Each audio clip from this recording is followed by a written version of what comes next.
Days and obviously the Corky Kell Classic, it just makes sense for us to get involved in the community and get whatever gets you going and help them refuel and recharge, right? You're right. I have to ask you a football question, Oh, yeah, right? go ahead, So go ahead.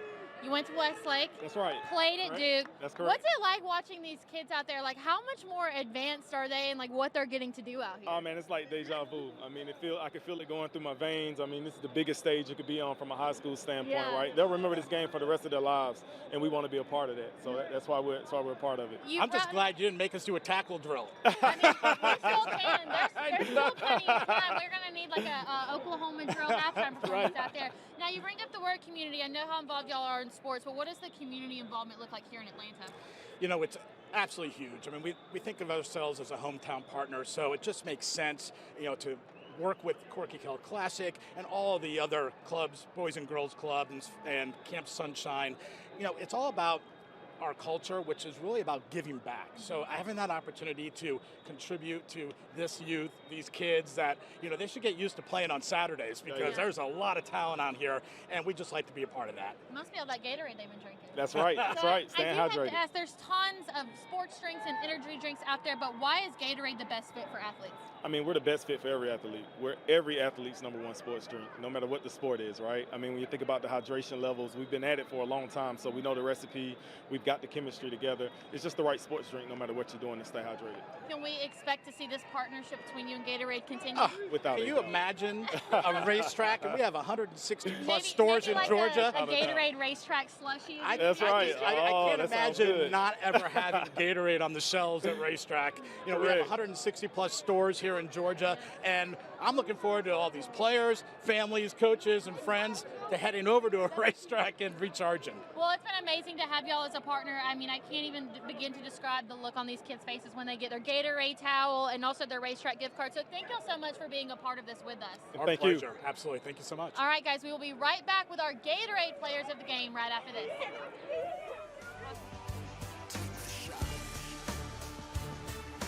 Set the record. The biggest WNBA game in Atlanta history. The Atlanta Dream look to even the score against Caitlin Clark and the Indiana Fever. Get your tickets to the biggest Dream game of the year and see why the WNBA is taking the nation by storm. Don't be left out when State Farm sells out. Monday, August 26th. Grab the hottest ticket in town now at dream.wnba.com.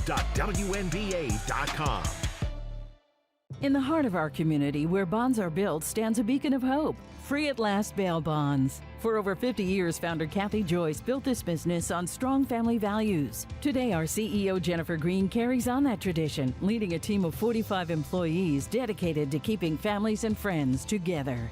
Free at Last Bail Bonds, the name families trust when times get tough. Dial Pound Bail, BAIL. We understand the importance and urgency of reuniting families. Hi, I'm Peyton Manning, and I'm partnering with the American Red Cross this year to tackle blood shortages. Giving blood's important because every 2 seconds, someone actually needs blood, and unfortunately, only like 3% of the U.S. population donates. So we have to step up to give and to make sure there's plenty of blood available for those in need. Visit redcrossblood.org to get in the game and make an appointment to give. Here's to the legends of the game who paved the way for the stars of today. Get out of his way! Origin Sports showcases sports history that is as relevant today as it was in the past. We deliver the stars, stories, moments, and games that define the very essence of sports. Touchdown! Hammer time! Because when you celebrate the past, you embrace the future. Origin Sports. Run it back. Make yourself known now! 8310-1 in traffic pursuit. Oh my God, here. Investigate TV Plus begins with real people.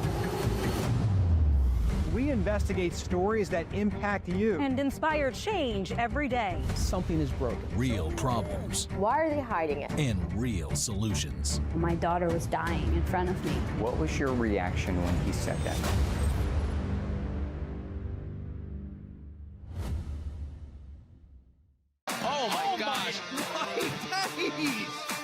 World Chase Tag is the Pro League tournament for the planet's most intense new game, which takes the art of being hunted down to a whole new level. It is relentless and fiercely intense, with a chaser having just 20 seconds to get a hand on an invader. He's done it! He has done it! And there's only one rule. Don't get caught. Tuesdays at 7 on Peachtree Sports Network. Welcome back to our tailgate show, brought to you by GeorgiaConstructionCareers.com. I am joined by our Gatorade players of the game, our defensive player of the game, Jake Thorner, and our offensive player of the game, Lucas Farrington. Jake, I want to come to you first. Y'all had a big lead at halftime, then suddenly Brookwood starts to creep in that third quarter. What were the fourth quarter adjustments y'all had to make on defense to put a stop to it? Really just getting down to the D-line, making some of the changes, then linebackers getting over the top. And what was Coach Bruner's message to y'all between the third and the fourth? Just stay focused and stay get fast to the ball, really. So I know this is your first year as a Walton Raider, but when I've watched Walton in the past, I've always seen them throw the ball in the air, but it looks like the ground game is where it's at now. What was the plan coming in to run the ball? The plan coming in to run the ball, first off, Coach Bruner knew for sure that it was going to be a game where everybody was going to have nerves because it's the first game together. And coming out, like, everybody was executing slowly but surely over the game. In the end of the first half, we started picking it up. Coming in the run game, we definitely knew that it was going to be something that we're going to have to implement. I already knew before I came to Walton that the run game is serious, so I definitely showed that tonight. So I have to ask you about playing with Caden Gilstrap. What's it like playing with him? What kind of leader is he on the field? All around, he's a great quarterback. I think he's the best quarterback in the state. Caden Gilstrap is a name to remember for sure. I like it. Now, senior year, what's it like to come out and start your senior year 1-0, and not just any game, but here at the Corky Kell Dave Hunter Classic? It's great. We're in the greatest stadium in the world. And it's good because everyone remembers last year's team, and we want to make it our team. All right. Like I said, first year's Walton Raider, came in from somewhere else. What was the first thing you noticed about this team when you came in during the summer? First thing I noticed was definitely the team. It felt like a team thing because, like, as soon as I came, Bruner was like, you're under our wing now. No matter how long you was at another high school or something, this is your first year here. We're going to treat you like family. So my teammates and my coaches also showed that. All right, last thing before I give y'all something, I'm going to ask both of you to shout out one other player that you played with here tonight out on the field, starting with you. Hayden Halpus, great D lineman, nasty, gets down. Yeah, I was going to say, you definitely got to shout out your D lineman. Those ones protecting you, right? All right, what about you? I'm saying forget just one player, the whole team. Everybody came together, got the win. So it's a team thing, team effort. I love the team mentality. Yeah. Okay, so on top of all the things that you see in front of you that we also have a $25 racetrack gift card for you guys, so you can buy whatever flavor of Gatorade you want. Guys, congratulations. It's been such a pleasure to watch you. I know the early morning game, not always easy, but y'all made it look easy. We're excited to see what the Walton Raiders are going to do Thank you. Season. All right, guys, we will be back with more after the break.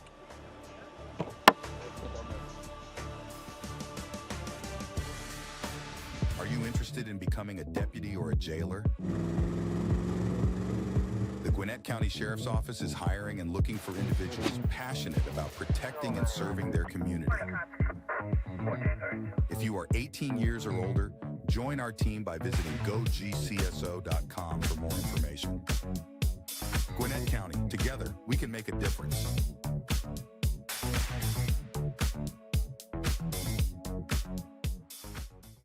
Sweetheart, please don't forget to wear your seatbelt. I got it, Mom. It's a really nice day, living in the right space. Breathing your breath, got me feeling some kind of way.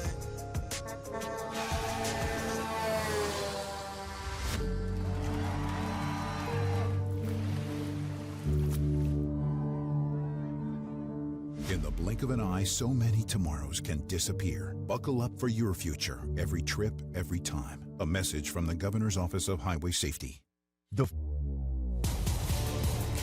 Basic combat training is a 10-week experience that will challenge you both physically and mentally. Each phase of your training will introduce you to new soldier skills, building and advancing them along the way. You and your fellow soldiers will work as a team to accomplish each mission, overcome each obstacle, and earn the right to wear the black beret of an Army National Guard soldier.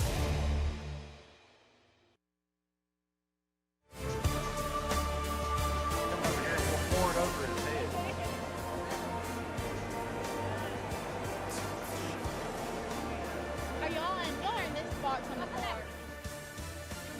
Welcome back to the Tailgate Show, brought to you by GeorgiaConstructionCareers.com. I'm Kelly Mansell with the president of Sports Turf, Todd Wiggins. I get the chance to interview you here every year, and every year I feel like there's been so many more turf fields added into the state of Georgia. Like, what's the number now? Too many to count. That's a good sign.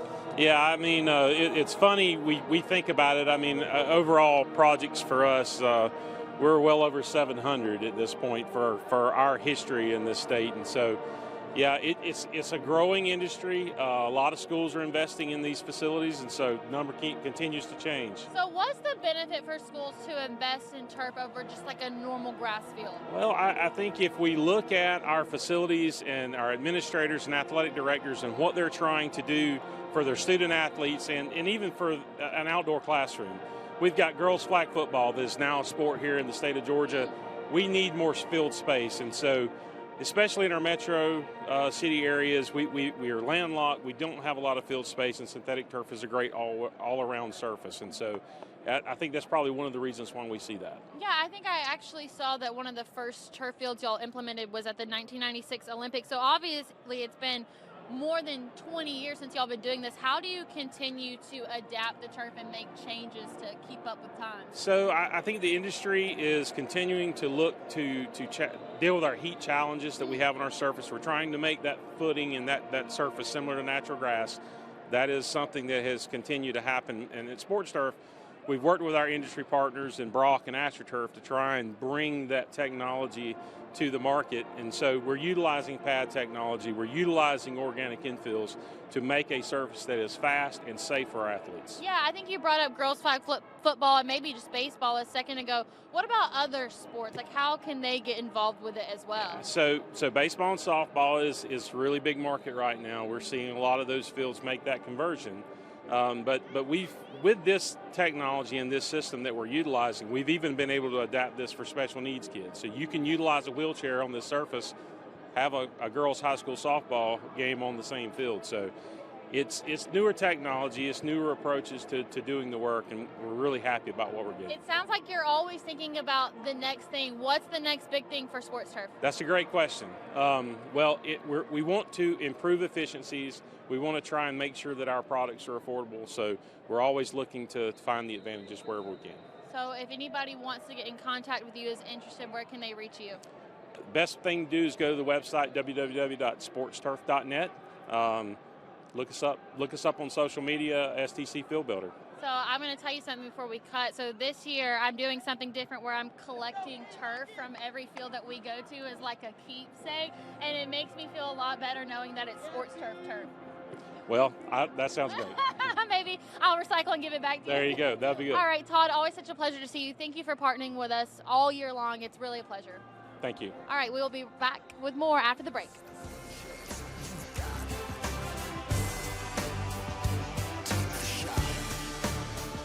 Whether you're a professional driver or just a fan, vehicle breakdowns are costly. It started tugging. It started making some really weird noises. The last thing I remember is just the engine cut out. If your check engine light comes on tomorrow, the repair could easily cost thousands. Is that transmission? It's an exhaust leak. Broken axle. But with Endurance, you could never pay out of pocket for a costly repair again. They covered a $14,000 engine replacement. I had a seat sensor that went out, $1,400. Endurance paid it. We got a brand new transmission, and we never seen the repair bill. Use any certified mechanic you want. Just bring your car in, and Endurance will pay them direct. All major parts are covered. What I like about Endurance, they don't play games, there's no middleman. They're a solid company. If I didn't have Endurance, I would have paid over $7,000 out of pocket to repair my vehicle. Something is going to break down. Make Endurance pay for it. With Endurance, your car repair costs go way down, while your car's life expectancy goes way up, allowing you to drive more and pay less. One claim alone saved me more than $4,000. I've had 5 claims, and that is $3,500 that I've kept in my pocket.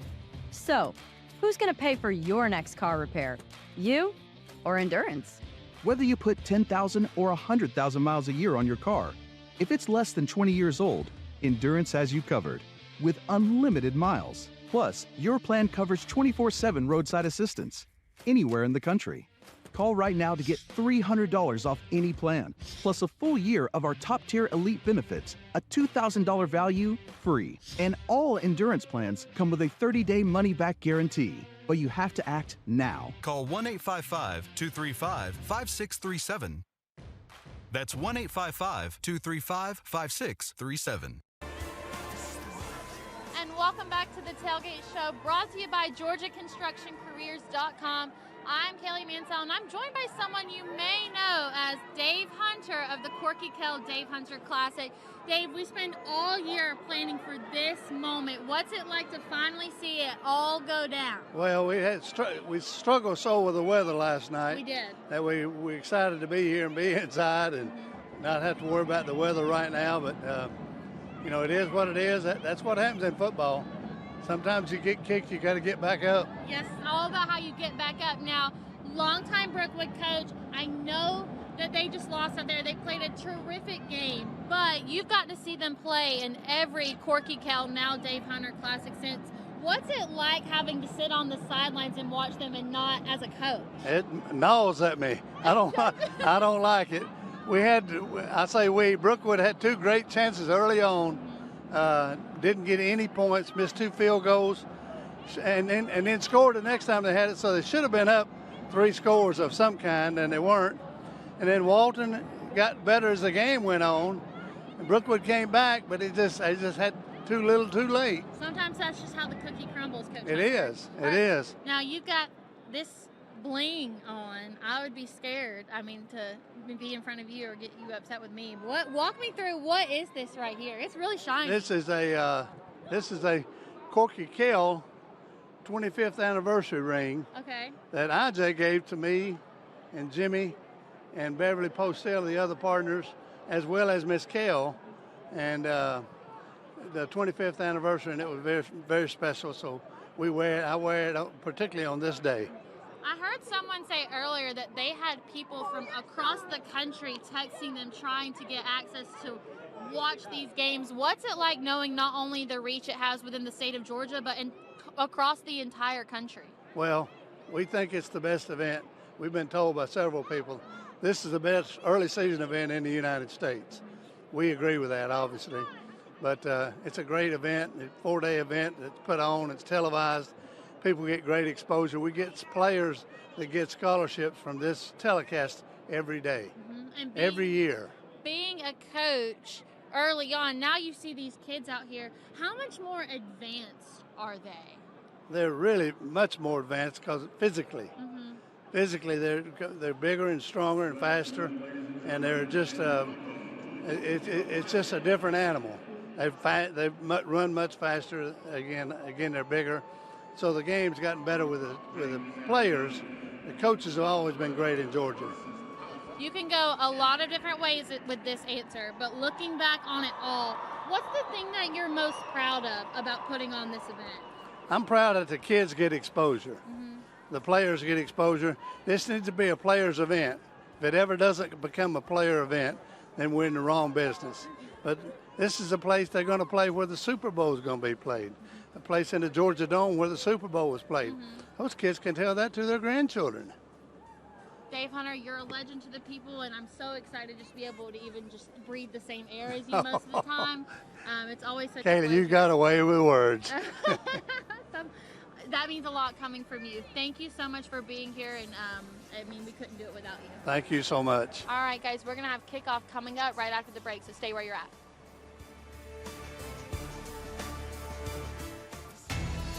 Great teams are committed, focused on the details, and work hard to be their best. From practice to games, right down to their gear. Your field is a critical part of the game that allows your athletes to showcase their abilities.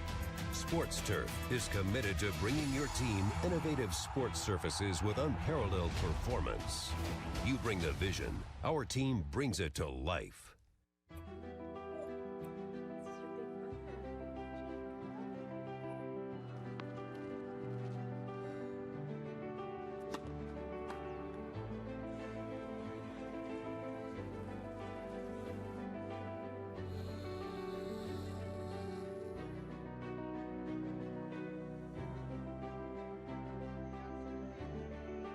For a healthier future together, look to Northside Hospital. Here we go!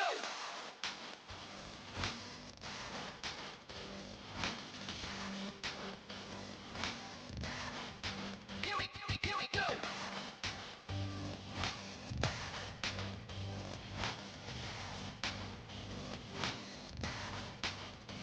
Here we go!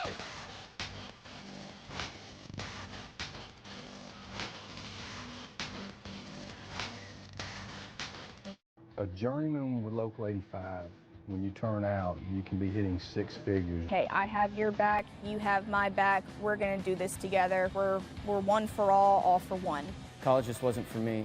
Let's look into actual career jobs that wouldn't take college, where I wouldn't, lose money and all that. Instead of losing a lot more money at the end, why not make money and make more money at the end?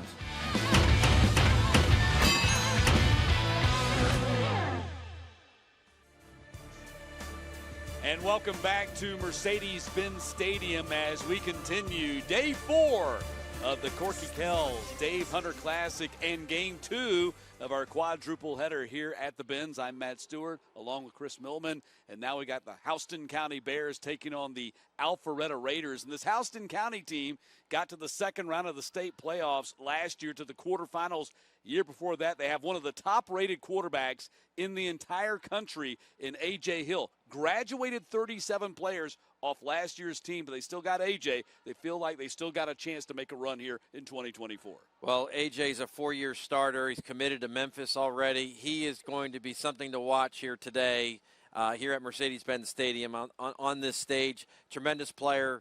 He's going to put on a show. Absolutely. This Alpharetta team, kind of waiting to see what they got here, because they were devastated by the transfer portal. They lost 9 starters off of last year's team, but could be stronger on defense. Jackson Holly, or actually Julius Holly, Jackson's his younger brother. Julius Holly, the defensive end, a 4-star, is committed to Michigan. Yeah, he's going up to Ann Arbor. When you watch the tape of him, he certainly shows up, and he's got all the attributes and traits that you can see why a Big Ten program like Michigan would want him.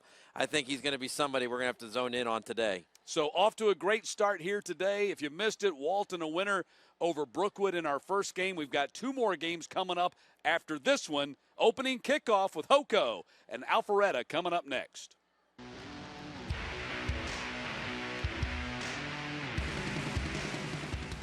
Man, you know how to do this? Man, I don't even know. I was flipping burgers last week. Violation, unsportsmanlike conduct, impersonating a craftsman. Skilled trade unions are well-trained career pros, not part-timers. Construction is a rewarding and lucrative career with advancement potential, but you have to do it the right way with the right training. Learn how you can be a pro. Find your career at GeorgiaConstructionCareers.com. Beginning the morning you opened your eyes, we spent every waking moment preparing you for the day you'd leave our nest. Whether it's driving to practice or helping with homework, it's all prepared you for, what am I going to be when I grow up? Will you be ready? After much thought, I made my decision to take my talents to the IBEW Local 613.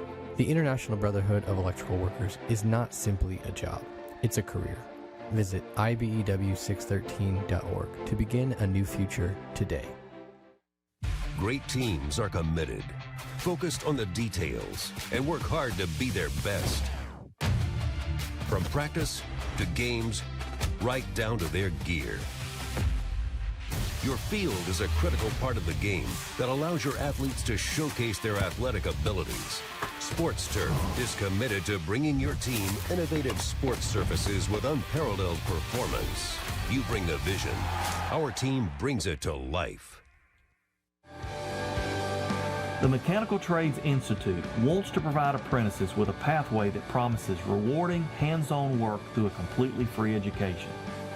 There are many post-secondary options for students and young adults, and we want them to consider the skilled trades as one of those options. This is not only a job, but a free education and a lifelong career. We want you to start your future at the Mechanical Trades Institute. The Corky Kell Dave Hunter Classic is brought to you by GeorgiaConstructionCareers.com. Transform your future today. And presented by the International Brotherhood of Electrical Workers, Local 613.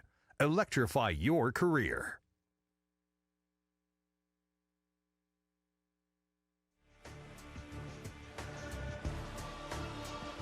And back at Mercedes-Benz Stadium, we just had the opening coin toss a few moments ago. And Alpharetta will be kicking off to Houston County to start this game. And here's a look back at that coin toss.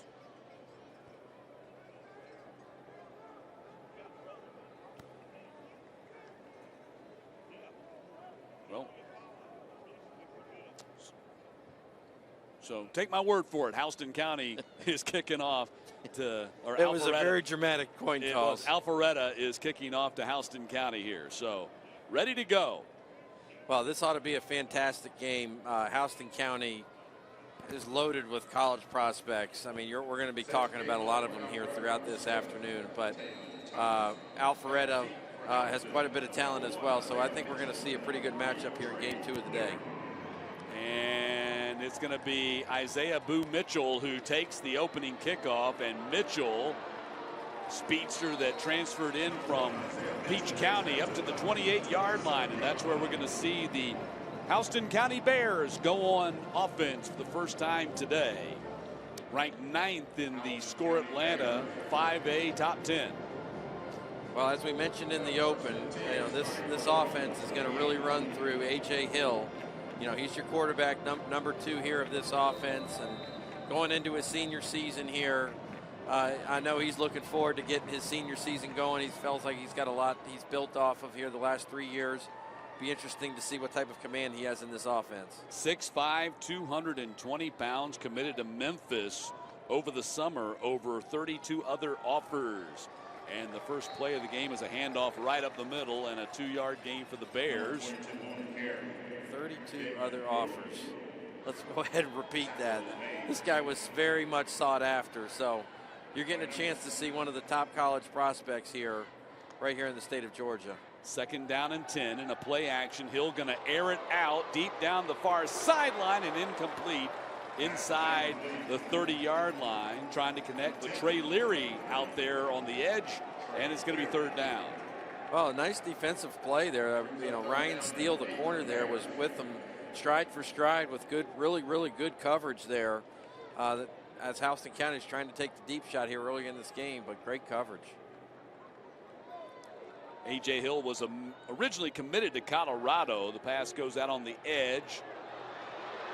And that's Mitchell with the 1st down catch and run. Boo Mitchell, who has 10 offers, including Mississippi State and Pittsburgh, rated as high as a rival's 3-star wide receiver, moves the sticks. Well, you can see here why, you know, he's getting a little bit of attention. Clearly, this is a guy who's got a lot of speed showing up here early in this game. Handoff goes right into the teeth of that defense. Javian Durham on the carry. And he picks up about 4 or 5 on the play. Guy to watch on that defensive line for Alpharetta is number 9, Julius Holly, who we talked about in the open. Hill throws it out here, complete at the 47-yard line, and a 1st down catch and run. Derek Henderson, who's got some size. He's their biggest wide receiver. They lost 3 big-time receivers in their wide receiver core from a year ago. Henderson's got some size and an offer from Suwannee. Well, Houston County, they are moving with some speed here, right off the get-go here, trying to catch Alpharetta. A little bit unprepared here for this pace that they're playing with here in this no huddle to start the game. Led by head coach Jeremy Edwards, who's starting his 3rd season as the head coach of the Bears. And Hill going to run it, and Hill's going to be dropped right away. JaQuinton Madison, who's the other dude on the defensive line, recruiting, committed to Arkansas. Well, he's really the emotional leader of this team. I mean, he's the guy that really sets the tone, not just for the defense, but the entire team. And his defense needed a play, and he stepped up and made it. 2nd down, ball at the 43, 2nd down and 13. Hill looks to the far side, throws complete to Mitchell. Mitchell with his 2nd grab of the game. Gets dropped at the 36-yard line. And And Cole Walker, the nickelback, making the tackle right there, brings up 3rd down and medium. So defense is trying to make a couple of substitutions here. Looks like they were able to make them. It's 3rd down and 6.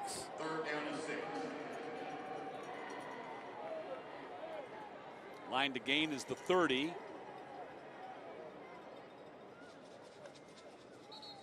And that was a flag. I think somebody flinched there on the offensive line. Yeah, Hill barked out his cadence, trying to draw offense. Alpharetta. 5-yard penalty. 3rd down. And made his own offense move. Anthony Bash, your referee, as the officials working this 2nd game of the Saturday quadruple header, brought to you by the Governor's Office of Highway Safety. So that'll set up a 3rd down and 11 now, which, you know, again, Hill, with his ability to throw, nothing scares you here about a 3rd and long if you're Houston County. Hill being chased, gets away and throws complete to Mitchell again. 3rd catch for Mitchell on this opening possession. Going to be short of the 1st down. I bet they go for it here on 4th. I would imagine they will here. I imagine they will, because it's about a 4th and 4. You're at the 34-yard line. Your offense has had really not much problem here moving the ball down the field here. Why not go ahead and go for it, which looks like they're going to. 4th down and 4, line to gain the 30. Hill, heavy rush, quarterback sack. Great play call. Cole Walker came on the blitz and drops Hill for a 4th down quarterback sack, and the ball goes over on downs. So Cole Walker, you know, he's a corner, so he came on a corner blitz here. You know, they feel like he's one of their better players on this whole squad, and they sent him there on a blitz. Obviously not something that Houston County was prepared for. What a play there on 4th down. Alpharetta held their ground, got the ball back now to their offense. Let's see what the young signal caller here can do here for Alpharetta to get something going. Yeah, Matthew Schletty, the sophomore quarterback, got an offer from Austin P. And the ball is fumbled on the opening snap, and Hoko may have it right back. Julian Laud never got the handle on the handoff, and Houston County gets it right back on the fumble recovery by Jordan Davis. Well, not exactly what you want to see on your opening drive of your season, especially after the defense came up and was really big for you right there. It was just a simple running, you know, quarterback to running back handoff, and you know, whether it's nerves, and listen, there's something to be said. You're on TV, you're playing at Mercedes-Benz Stadium, you've been training all spring, all summer. You finally get out here, and it's like, It's your first varsity start. It's on television in the place where the Falcons play, and they're going to hold the college football national championship. Yeah, so, I mean, you understand it, but hopefully now you got it out of your system. You can kind of settle back into this game. Hill fires to the outside, and Henderson steps out of bounds, picks up about 7 or 8 on the play. Now, if you're Alpharetta, you know, you can't beat yourself, and you definitely can't do it here against Houston County, because you got a seasoned senior quarterback here. This guy is going to move the ball. Handoff goes right up the middle. Big gain down to the 22, Javian Durham.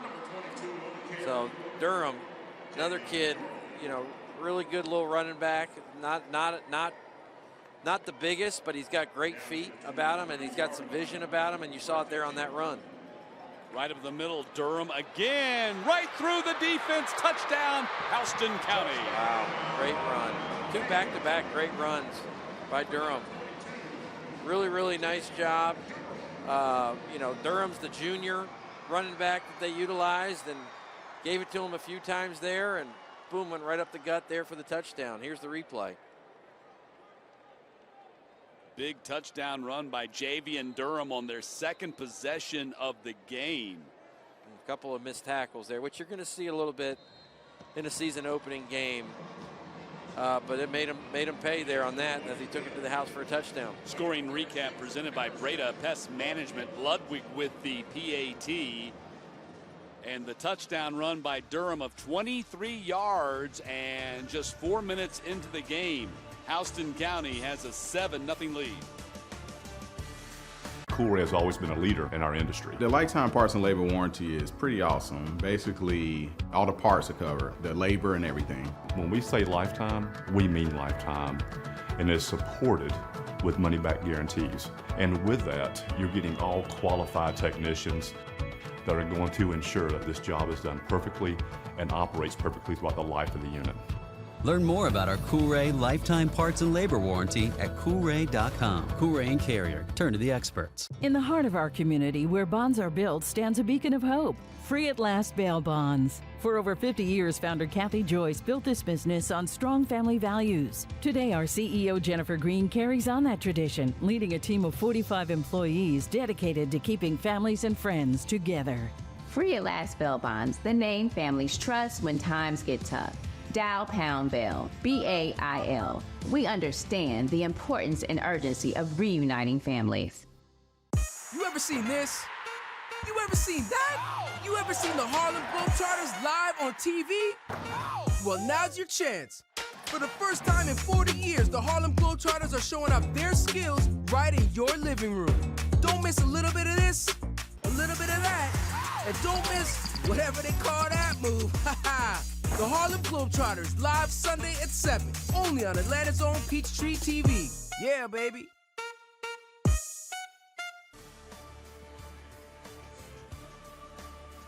So back after a quick touchdown from Houston County after getting a fumble from Alpharetta on their opening snap of the game. And the Bears now kicking off to the Raiders.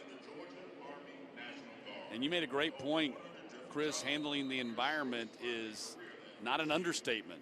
It's a big deal when you get inside this venue on television, especially when you're making your first varsity start. Yeah, it's not. I mean, it's a factor. You know, this is a big stage, and you got to remember we're talking about high school kids, and you know, for a lot of them, this is probably their first time in this building, and so it's you know, you're under the bright lights. Kick return up to the 27-yard line by Cam Jones, and that's where Alpharetta will go on offense. We mentioned off the top they had 9 starters transfer out of the program, and among them was DJ Bordeaux, who you will see later on tonight, a 3-star quarterback who transferred to Douglas County. That's why Matthew Schletty, the sophomore, finds himself in this position. He's a good quarterback, but maybe not expected to be on this stage in this moment this year. Yeah, I mean, he's quickly kind of become the face of this program for Alpharetta. You know, whether he's liked it or not, but, you know, unfortunately, this is a set of circumstances, and he's getting an opportunity here now. So, obviously, the first 2 plays now is not exactly what they have hoped for, so they're going to have to kind of reset the watch here and start trying to get some momentum going. You saw Jace Jordan coming up with the big tackle right there for loss on the handoff to Braden Henderson. Schletty being chased, and he's going to be dropped for a loss at the 32-yard line. And the Hoco defense is really feeding right now, sensing a little bit of maybe nervousness on the other side. They're taking advantage of that. Yeah, well, I mean, they've got some players here on this defense, and I love the D tackle number 98, Jaden Brown. I mean, he's got one of my favorite nicknames in all of high school football. He goes by Tank. When you're a D lineman and you can go by Tank. Schletty running for his life, gets run down from behind by Cam Brown. Back-to-back tackles by Jacambry Brown, who's been offered by UMass, Florida Atlantic, and Central Michigan, and a 3-and-out for Alpharetta. They're going to have to give the ball back. Well, their defense is really showing up. The speed of this Houston County defense is showing up there on that possession. Obviously, you couldn't see too much there on the first drive with just the one play, but you know, they have talent in all phases of their defense, from D-line, linebackers into the secondary. Isaiah Boone Mitchell standing deep for the Bears at the 37. High snap. Ball is loose, and it's going to be recovered by Hoco inside the 1-yard line. Oy.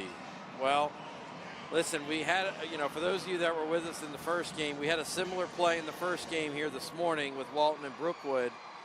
And smartly, you know, the kicker, or the punter, kicked the ball out of the end zone for the safety. here in this instance, as you see in the replay, he had kind of his opportunity to probably do that. He probably didn't really recognize where he was on the field. But now, unfortunately, Houston County recovered, and now they have the ball here on the 1.5-yard line and a chance to take a 14-point lead. And Hill is not out there on the field right now. Illegal substitution on the defense. Half the distance, first down. Man, oh man. It's Gavin Kerpus, who is the tight end, is lined up in the Wildcat formation right here. They're going to try to power their way into the end zone, it looks like. Interesting. So he's going to take the snap. Yeah, he sure does, is. and he's going to run it right in. Gavin Kerpus, who got hurt, ACL injury midway through last season, scores a touchdown here in the first game of his senior season, and it's 13-0. Well, Gavin's, a 200-pounder, almost close to 6 feet. I guess they got no concerns whatsoever handing him the football. Not very often do you see a tight end take a direct snap, but clearly he's got the athleticism to do it. Ludwig gone for the PAT, and a 14-0 lead for Houston County here in the opening 6 minutes and 12 seconds of this game. My goodness. Well, listen, if you're Alpharetta, take a deep breath. That's basically what I would say that to the coaching staff. I'd say that to all the players there on the field. Okay, let's settle in now. Here in the first, let's say 6 minutes of this game, not a whole lot has gone right. We just need to take a deep breath and relax. Getting slaps on the shoulder pads for Gavin Kerpus. 2-touchdown lead for the Hoco Bears early on here at the Benz.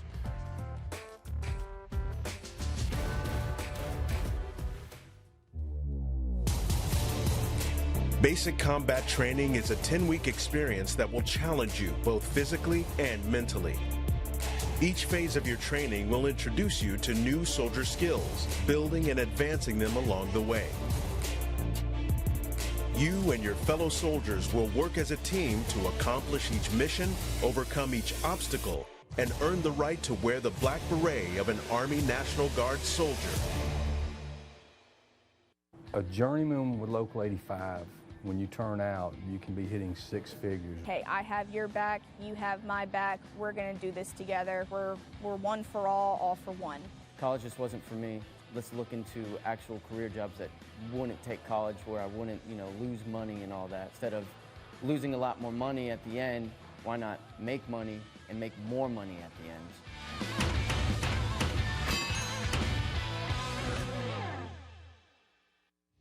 Are you interested in becoming a deputy or a jailer? The Gwinnett County Sheriff's Office is hiring and looking for individuals passionate about protecting and serving their community. If you are 18 years or older, join our team by visiting gogcso.com for more information. Gwinnett County, together, we can make a difference.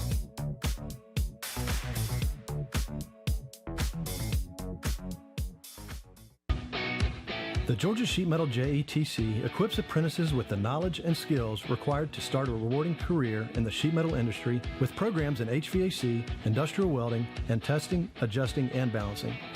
Training is 100% free and allows apprentices to earn as they learn. Journeymen graduate with no student debt and have the potential to earn more than most college graduates. Visit our website to learn more about this opportunity at careersinsheetmetal.com.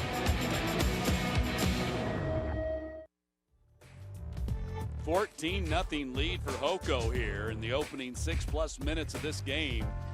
Alpharetta a little bit shell-shocked right now, Chris. They're going to have to kind of regroup, hit the reset button. You can't reset the scoreboard, but you can reset kind of the game plan. Yeah, they absolutely have to right now. They're a little, I think you described it perfectly, they're a little shell-shocked. And listen, this Houston County team, they're loaded with talent up and down, offensively, defensively. If you're Alpharetta, you got to get this possession, and you got to get some positive momentum. If anything, you got to move the football. Kick comes down at the 12. And the ball, no, that's a helmet. I thought the ball popped out again. Somebody lost their helmet. One of the Alpharetta players ended up with the helmet on the ground. And so that's where Alpharetta is going to take over for their third possession. At the 24-yard line, their first 2 possessions resulted in a fumble on the first snap and then a snap over the punter's head, giving up the ball at the 1 yard line. Yeah, not exactly how you want to have your first 2 possessions of your season go. So again, as mentioned earlier, got to take a deep breath. Palmer McRaney is now in there at quarterback. Wow. His brother Max plays for Walton. We saw them win earlier this season, and there's just getting no blocking on that offensive line. Houston County just blowing up the offensive line of Alpharetta right now as Henderson takes a loss on the play of 3 yards. But McRaney is a guy that came in during the summer. Wow. So he hadn't had a whole lot of time with the playbook. And, you know, you think, you know, Schletty, the sophomore who started the game, clearly, we saw some kind of nerves things there early on, but, you know, just 2 possessions into the game, I mean, not wasting any time making the change. So you kind of wonder, is there an injury situation, or is it just, you know, based on performance? Well, I think they went into the game thinking that this would be a possibility. Maybe not on the 3rd possession, but they thought it would be a possibility. Long throw, and it's going to be incomplete. Well, McRaney's a junior, so he's got another year on him than Schletty has. But I think it's an interesting decision here at this point in the game. But I think everyone here from the Alpharetta sidelines feeling like they really got to try to get something going here, or this game's going to get away from them. Yeah, and I think that right there, you've answered your own question. That's why the switch comes so early in the game, because things have gone so bad in the first 6 minutes of the game. Well, these are the situations you're trying to avoid, where it's 3rd and 13, and now you're just letting this strong defensive line unit from Houston County just tee off. So let's see what they do here from a protection standpoint. They do protect him this time, Look and the at pass that. is complete at the 42-yard line and out to the 45-yard line. And this is what happens when you give the quarterback some time. Thomas Bird with the catch, and they're across midfield. Well, really good throw, really good catch. But I That's think Colin Porterfield, pardon me, was 8, not 6. Well, I think you got to give credit to the O-line here on this. They gave Palmer really a nice opportunity here to step up in the pocket, and he delivered a great throw, and that is exactly what the doctor ordered for Alpharetta. You needed to get a little bit of momentum here for your offense. Yeah, McRaney is a 6'2", 175 junior, again, just transferred into the program in the summer. Handoff goes to Henderson. He gets dropped for a loss. I don't know that they've had a running play that's had positive yardage yet. They might all be negative plays running. They just have not had any kind of success getting a push off that offensive line. Yeah, right now it looks like the D-line is really kind of controlling the line of scrimmage here for Houston County here up against this Alpharetta offensive front. Not giving a whole lot of room to run, and that running back there, that Braden Henderson, he's number 3. He's the freshman back. So, you know, they got some youth in some of these spots here in these critical positions. Heavy rush coming off the edge, quarterback sack, and the ball is out. They're going to rule that an incomplete pass, which might be a generous and merciful call. From the eyeball test, that looked like a fumble to me. But I'd love to see the replay if we can here. We're going to get a chance to look at it here. In live action, it looked like a fumble. The arm goes a little bit forward, but it appears that the arm might have gone forward because Cam Brown hit him so hard that it knocked his arm forward. Well, that Cam Brown, he's a player now. I mean, that's not going to be the last time we're going to call him today. That's going to set up a 3rd and 12 here now. Let's see if they can get lucky here in the pass game again. Heavy rush right up the middle on the blitz. It's dumped off and complete. And to the 41-yard line. Going to be short of the first down, but the ball goes to Malik Robinson right there. And let's see if they go for it. I would be going for it right here. I think they're going to. That was a great play by Palmer to even get that ball away. He had a free rusher coming right up in his face. They had a screen set up and was able to just get it to the running back just in time. That was Western Ard, their linebacker, returning starter who came on the blitz. They did a good job of getting the screen out. Now it's 4th down and 6. Time for McRaney, and that's a first down completion. Knee never hit the ground, picks up another couple of yards on the play, and that is Thomas Bird on that catch and run. Well, hey, listen, looks like we might have found something here in the passing game with this quarterback. You know, clearly the coach here of Alpharetta knew what he was doing here, because they've made a couple of plays now in the passing game here to kind of give a little life to this Alpharetta unit. So 1st and 10, ball at the 27-yard line.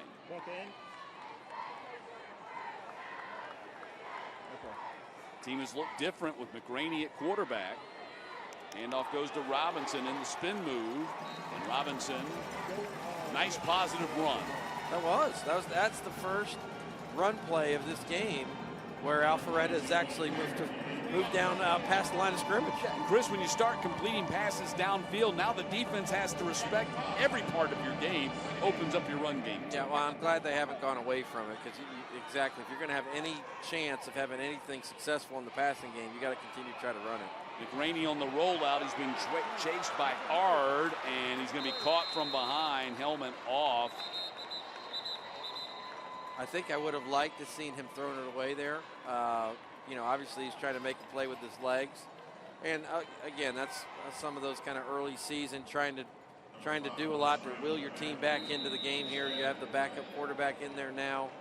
You know, he's trying to be that spark, so I understand his thought process, but, you know, they'll show him on tape this week. That's probably one that, you know, they can rectify going forward. Schletty's back in there at quarterback, so now they've played both the quarterbacks here in the opening quarter, and they've rotated the quarterback within the context of this possession. And that's interesting. You don't see that very often, especially when the backup, you know, Palmer McRaney's had so much success. Schletty going to hand off to Robinson, and Robinson's not going to pick up the first down. And again, very quick pursuit from this Hoko defense. That was Alston Brown making the tackle, and now it's going to be 3rd down and 6. Well, there's a flag, so let's check the penalty here.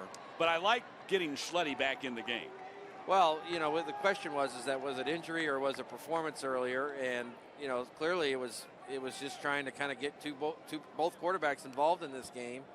And Schletty's, you know, he's got a lot of promise. It's a guy they like. It's kind of like after a relief pitcher, you know, gives up a save, blows a save, you get him back out there the next day. So you don't let him sit on the bench too long. You get him right back out there. Let's build some confidence in him. McRaney's been moving us. We have legal shift, offense, penalties decline, 4th down. So now it's going to be 4th down and 7. And that's some of those things, those false start and those kind of illegal shift plays. That's a little bit of a risk you take when you're getting different quarterbacks coming in back and forth.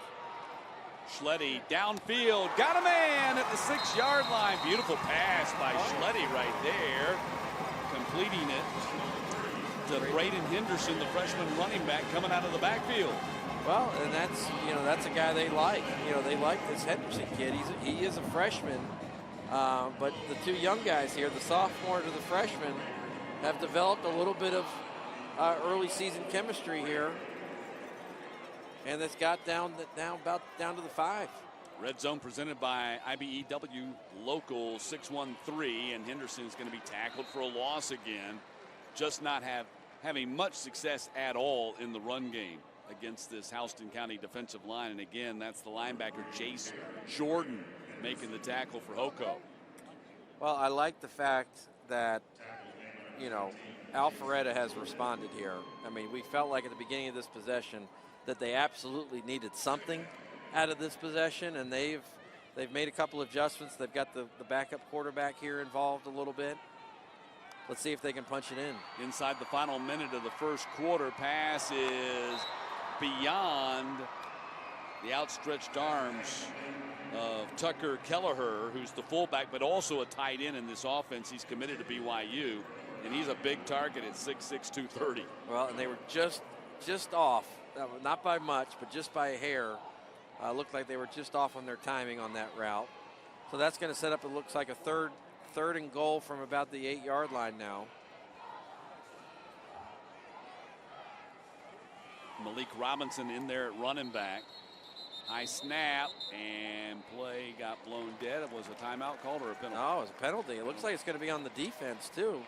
I don't know if they were lined up in the neutral zone. Encroachment, defense, half the distance, 3rd down. So instead of the 8 now, you're down to the 3 or the 4. That helps a lot, about the 3.5. So I'd say here at this point in time, you're probably going to be a little bit one-dimensional before, but now, again, I know you haven't had a ton of success running the football, but you probably could be in 4-down territory where you go for it on 4th down. So 3rd down and goal. We'll call it the 4. Schletty fires, and it was batted down at the line of scrimmage. Someone got a piece of it there. And it's going to be 4th down, I think. Well, he's bringing in the kicking. Yeah, he's bringing in the field goal unit. Well, I think he feels like, we just got to get something out of this drive here. And Talon Thomas, who has got an offer from Shorter, a guy they got a lot of confidence in, he's come on the kick. Punter's going to hold for him. Jack Higgins is the snapper.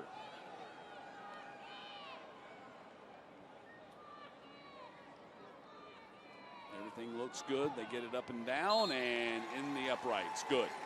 Okay. Well, you had some positive things on that drive for Alpharetta. You absolutely had to get something, and they did. For the very first time today, they actually did move the football and went up and down with some a lot more good pass than good run, but they did mix it up pretty good. And hey, let's see if their defense can make some plays. Let's take a look at the Alpharetta resume. And it's brought to you by Smart Local 85. Coach Jason Curvin in his 6th season after coming from Hoover High School in Alabama, where he was the OC. They're 5-6 a year ago. Got knocked out in the first round of the state playoffs. Notable alumni, Josh Dobbs. How about him coming in here last year on a week's notice with the Vikings and leading them to a victory over the Falcons? J.C. Horn and Michael Bennett, the former Georgia Bulldogs wide receiver.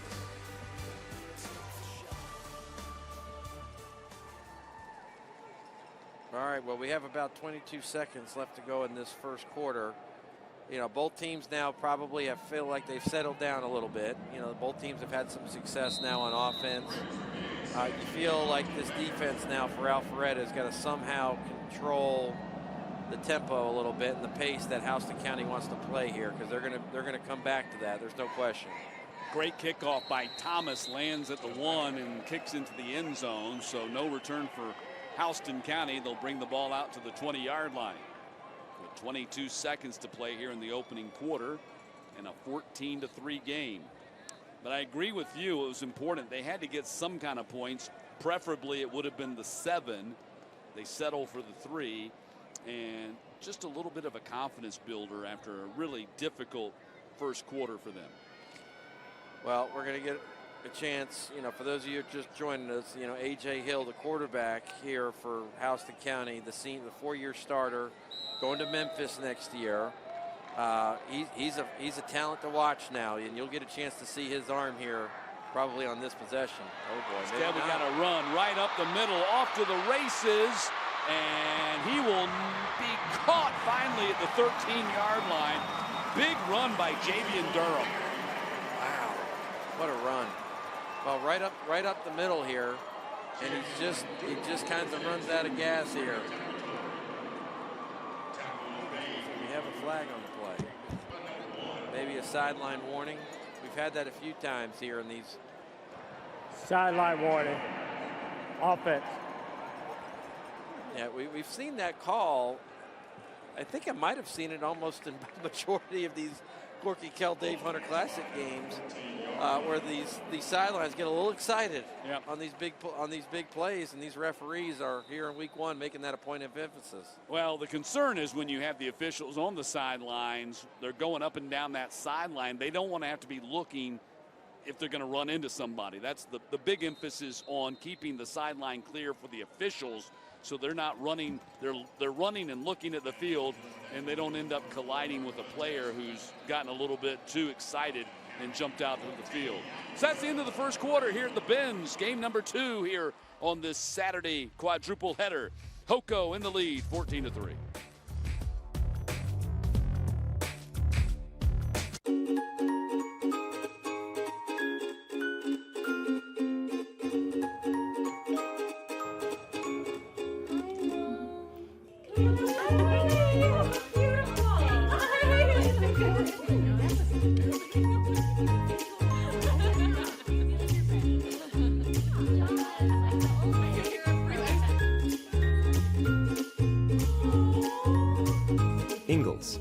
all the ingredients for family.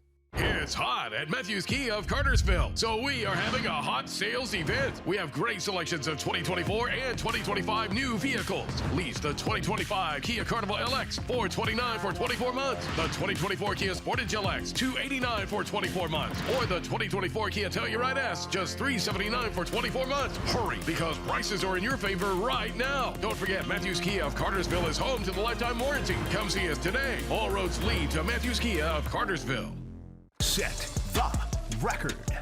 The biggest WNBA game in Atlanta history. The Atlanta Dream look to even the score against Caitlin Clark and the Indiana Fever. Get your tickets to the biggest Dream game of the year and see why the WNBA is taking the nation by storm. Don't be left out when State Farm sells out. Monday, August 26th. Grab the hottest ticket in town now at dream.wnba.com.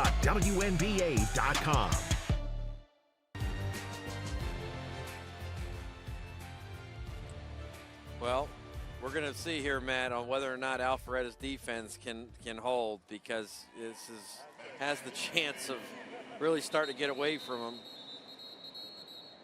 Officials step in before we can snap the ball coming out to begin the second quarter, but it's 1st and 10 for Hoko at the 14-yard line, already up 11 points. Well, their offense has clearly shown the ability to be able to move the football. Alpharetta's defense has really got to stand tall here. Hill throwing on the run, wide open, touchdown for Kirpus. Gavin Kirpus with his second touchdown of the day, 1 rushing and 1 receiving, and it's 20-3. There was not a defender in the zip code of where that receiver caught the ball, and you can see it here on the replay.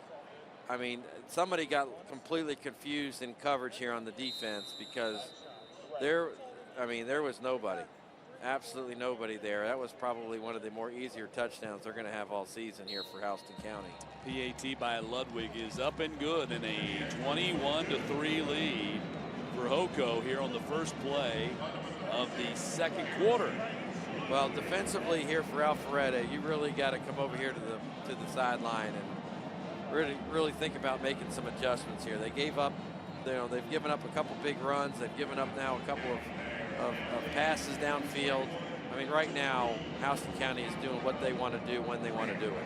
Let's take a look at the Houston County resume brought to you by Smart Local 85. Jeremy Edwards in his 3rd season as the Bears head coach, 9-3, got to the second round of the playoffs. Last year, lost to state finalist Woodward Academy, made the state quarterfinals the year before that.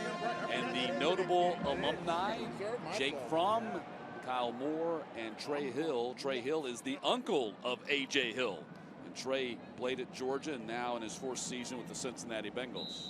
Well, for those of you that don't know where Houston County is, it's down there in the central part of Georgia, just south of Macon. And you can count on pretty much every year, this is a program that's going to have a very competitive football team. I mean, they run a great program down there. Always have one of the state juggernaut teams here in Georgia high school football. Ball going to kick out of bounds, so penalty flag right there. And that's going to allow Alpharetta to bring the ball out to the 35-yard line. Yeah, and one of the things that kick out of bounds, kicking team, 35-yard line. One of the things that Coach Edwards talked about this week I thought was interesting was, he talked a little bit about the early morning practices and the ability of getting this team out there to kind of avoid the heat and getting this club out there in the early morning hours to kind of beat the heat. And obviously you got to get creative here when you're in the summertime here in Georgia. And he might have found a little something there, because you want to talk about having to instill some discipline into your team. You're going to do it with those 5:15 a.m. practices. 1st and 10. And again, Alpharetta has trouble getting back to the line of scrimmage. And it's the defensive line for Hoko is just killing them up there. Jordan Davis gets the TFL on that one. It's going to be 2nd down and 11. Well, they have been, but it's part of the reason why, though, I think they had a little bit of success. And I know the run game, they haven't had much, but you got to somehow try to stay with it to give your offense any type of chance, because if you become one-dimensional here on this defense, these guys up front are just going to tee off. McRaney's now back in there at quarterback as they have alternated quarterbacks. Rolls out to his right, looking downfield, and has a man open, gets shoved out of bounds. That was Thomas Bird with the catch, and a flag at the end of the play, going to give him a first down. Well, late flag in there. I mean, that's a little bit of the undisciplined variety there for Houston County. But McRaney has looked pretty good throwing the football here in the early stages here of this first half. When he's got an opportunity to throw, he's made some good, pretty decisive throws. And I can see why they're utilizing them. After the play, personal foul, defense, 15 yards, first down. Don't make it easy on them, Houston County, and that's what you're doing when you take type of penalties like that. Is you're giving them, free yardage here, and you'll check the replay, and you'll see here. I mean, it was just a little bit one of those things that was probably a little unnecessary. Well, he's a step out of bounds. And I think I don't think there was any kind of malicious intent there. I agree. He just got there a second late when the guy had already stepped out of bounds. Long throw across the field to Porterfield. He makes a man miss, and Porterfield down to the 34-yard line. Well, Porterfield, this is when you talk to the coach and you're saying, "Hey, give me a comparison. What is this Porterfield like?" He's throwing out names like a Julio Jones type player. Yeah. I mean that shows you what they think of this kid. Yeah, and C.J. Wiley, who came through the Alpharetta program and now there at Milton, Coach Kervin believes that Porterfield is farther along at his sophomore season than Wiley was at his sophomore season. Of course, Wiley now one of the top, if not the top wide receivers in the entire state. Saw him lead Milton to a 13-10 victory over Buford last night. First and 10. Deep ball, and it's caught by Bird. Got behind the defense. McRaney, let me tell you, McRaney is looking good. Yeah, he looks good. I've been really impressed by just the decisiveness, and he's made some pretty accurate throws so far, and he seems like he has a pretty good handle of this offense. He got a strong arm, we know that. Look at this throw. That's a beautiful throw by McRaney, and not quite sure how Bird got behind the defender right there, but he beat him on the route. Okay, and it's first and goal to go in the IBEW local 613 red zone.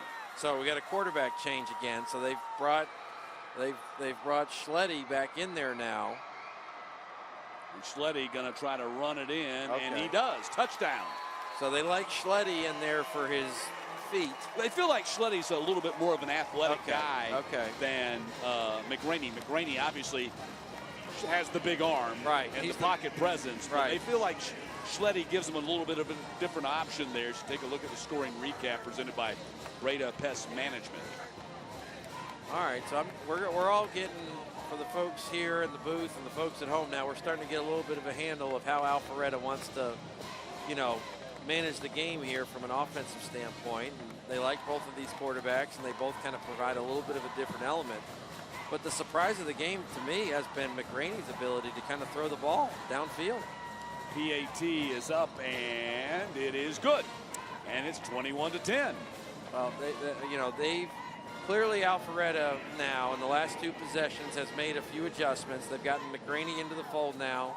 In the passing game, they're seeing some spots that are, an opportunity for them, and they're taking advantage of it. 21-3, 2 minutes into the second quarter here at the Benz.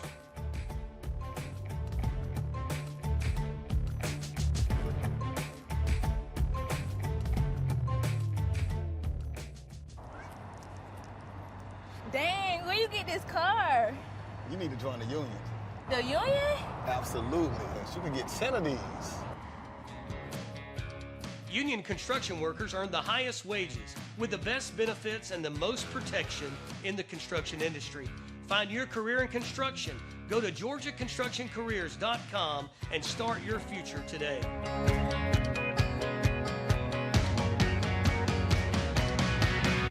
What happens after you graduate? Will you go to the next level? Will people have your back in the heat of the battle? Will you still train like a champion in pursuit of greatness?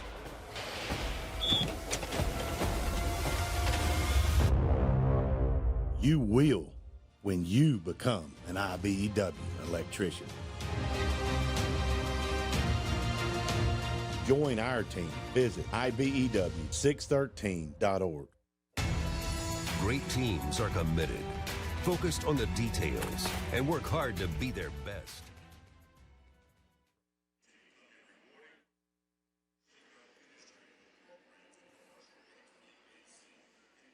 Two minutes, 10 seconds into the second quarter, and Alpharetta has cut the Hoco lead to 21-10. Of course, a year ago we showed you that Hoco got to the second round of the state playoffs, had 37 seniors on that team a year ago.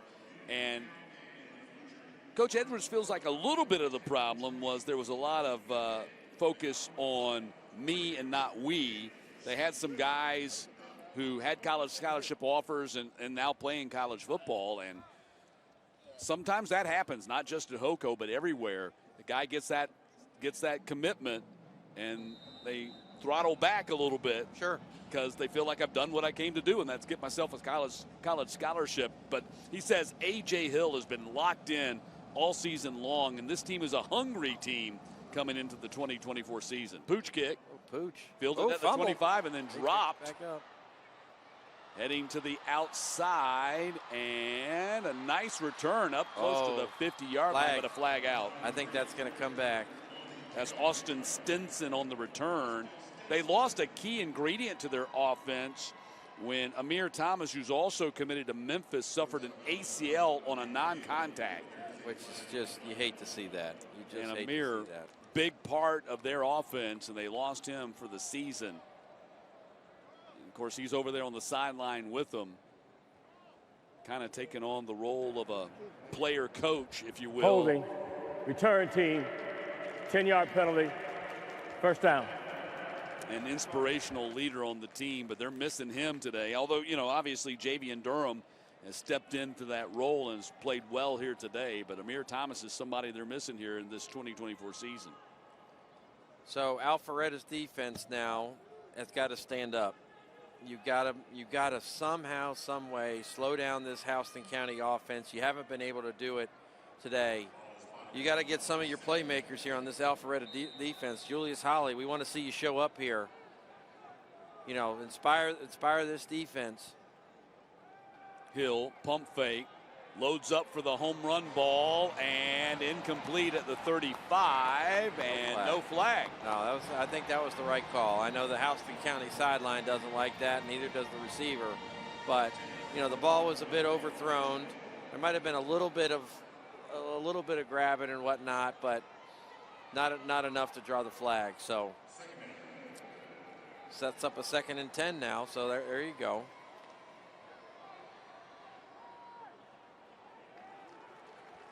Durham on the carry up to the 31-yard line. Durham, of course, had that big 66-yard run earlier in this game and now has 6 carries for close to 115 yards.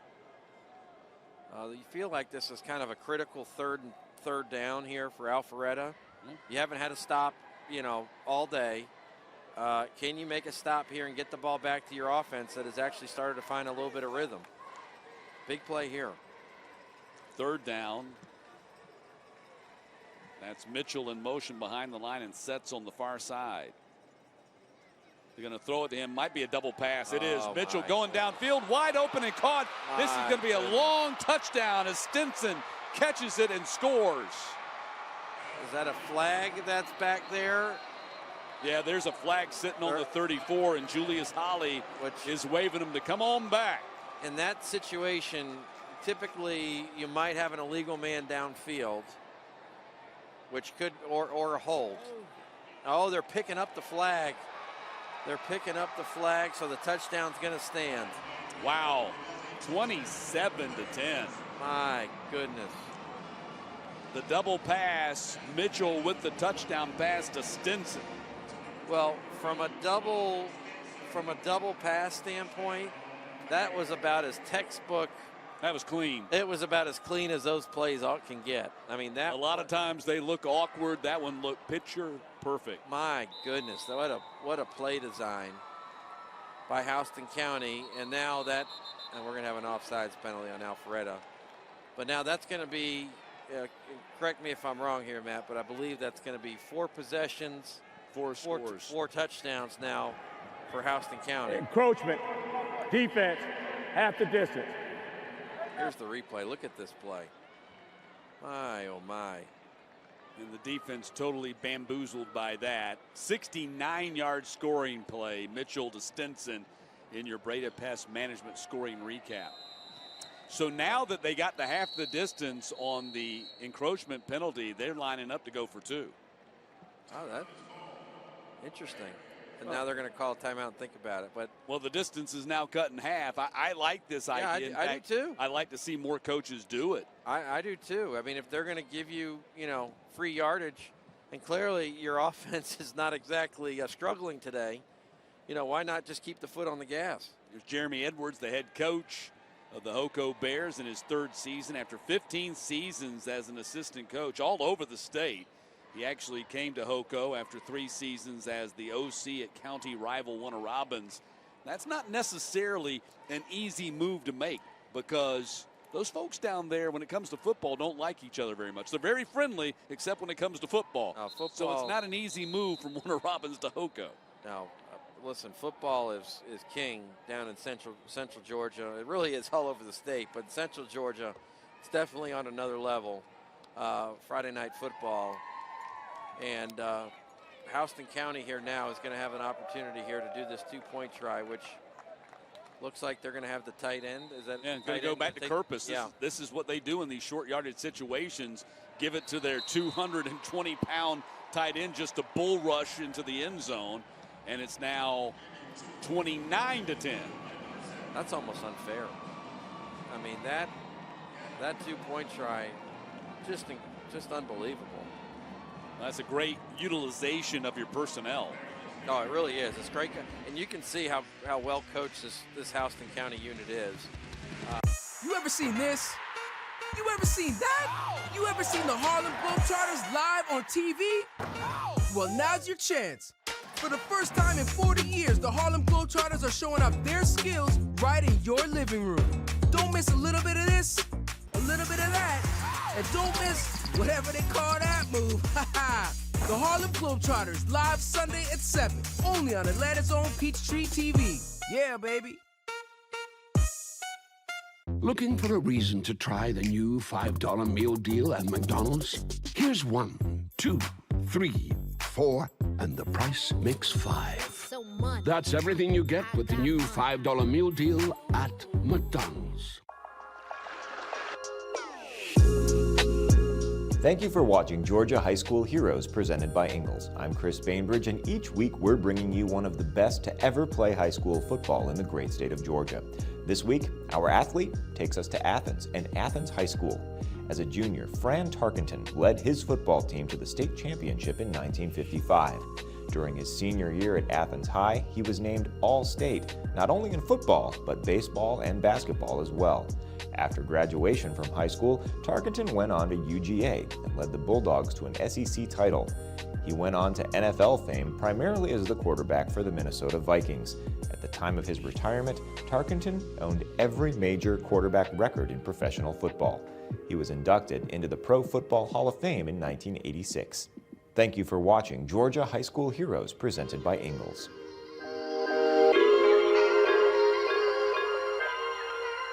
The nation's hottest sport. See what the buzz is about on Peachtree Sports Network, where the Atlanta Dream look to eclipse the Connecticut Sun. Dream Sun, Sunday at 3 on Peachtree Sports Network. Back at the Benz, 29-10 lead following the 2-point conversion for Houston County. McEachern and North Gwinnett next up here, game 3. Rusty Mansell and Brandon Adams already up here in the booth. They look like me on final exam day, man. They're getting their game. They're sweating, ready. man. They're ready. They got 2 big games here tonight. Yeah, they're ready to go. Here is the onside kick, and it's going to be recovered by Alpharetta. Wow. So they tried to catch Alpharetta snoozing, but they didn't fool him.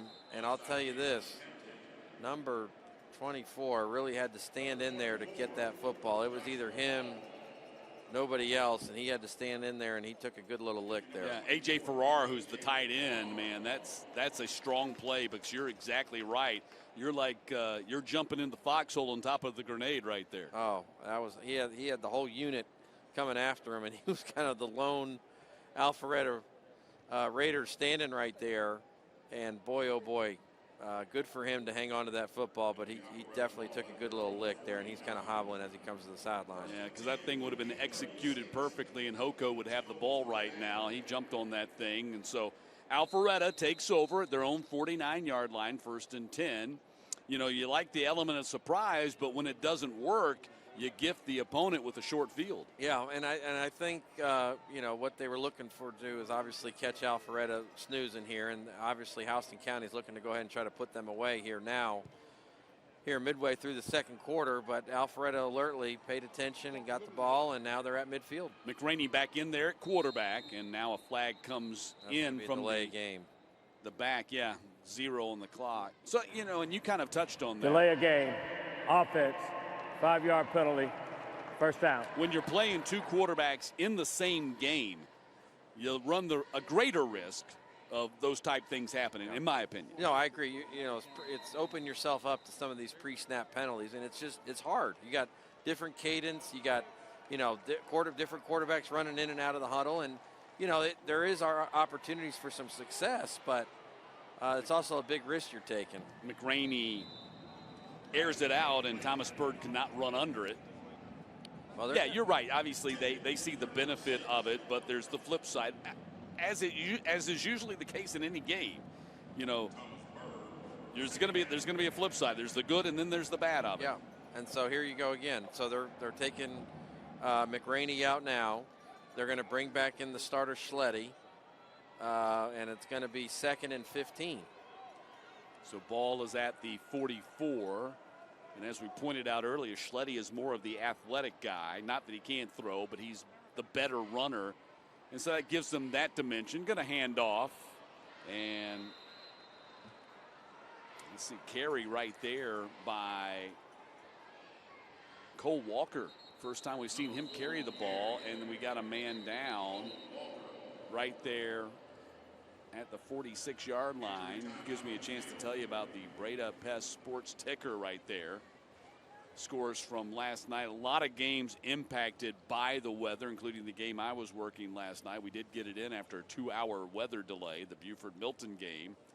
But here's a look at some of the scorers. How about the Creekview Grizzlies knocking off the Calhoun Yellow Jackets? Calhoun now playing down in 3A after being in 5A the last couple of years. But just keep your eye on that. It will get you up to date on all the scores that you might have missed from the first Friday night of football in the state of Georgia. Man down will step aside as they tend to him.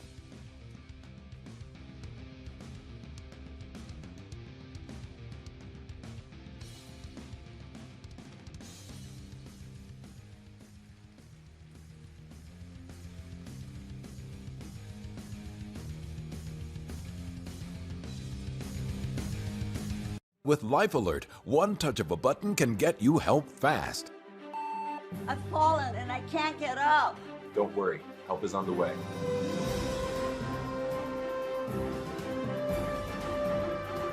With any of Life Alert's 3 emergency systems, help can be summoned immediately, and batteries never need charging. I was having a stroke, and I was scared to death. If it weren't for Life Alert, I wouldn't be sitting here today. Life Alert is a lifesaver. My husband is alive because of Life Alert. Life Alert is the lifesaver to keep me out of assisted living. Life Alert saves a life every 11 minutes. For a free Life Alert brochure, call 1-800-344-6363. That's 1-800-344-6363. Call now, 1-800-344-6363. I'm Judge Hatchett, and I am here to tell you that when tragedy strikes, you need our experienced law firm. Hiring the wrong attorney can get you a lower settlement than you deserve, and that's a fact. That's why you need the Lions of Stewart Miller Simmons trial attorneys on your case. If you or a loved one has suffered a personal injury or wrongful death, call us at 404 Law Firm or SMS trial.com. Set the record. The biggest WNBA game in Atlanta history. The Atlanta Dream look to even the score against Caitlin Clark and the Indiana Fever. Get your tickets to the biggest Dream game of the year and see why the WNBA is taking the nation by storm.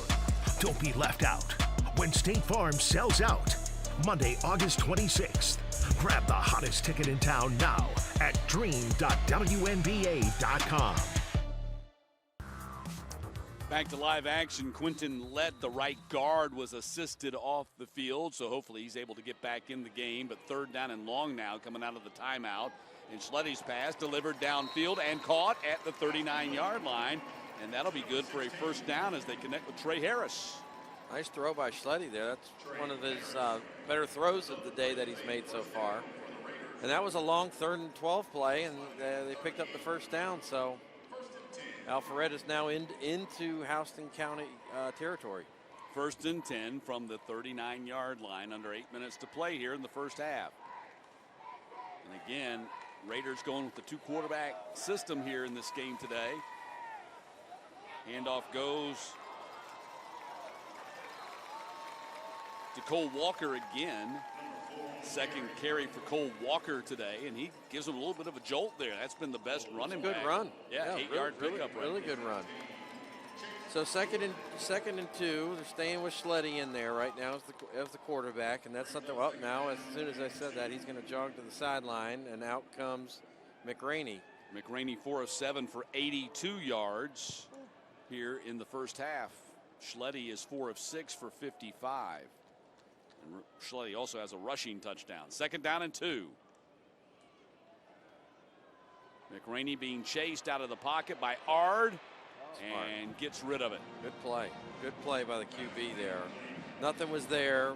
He got flushed out to the right and just kind of threw it away and lived to fight another down. And so, you know, why that play was so critical is because right now it's 3rd down and 2 now. I mean, it's a manageable down and distance. You know, you try to force something in there or, you know, try to run with your legs. You know, you might have lost some yards there as you had a defender bearing down on you.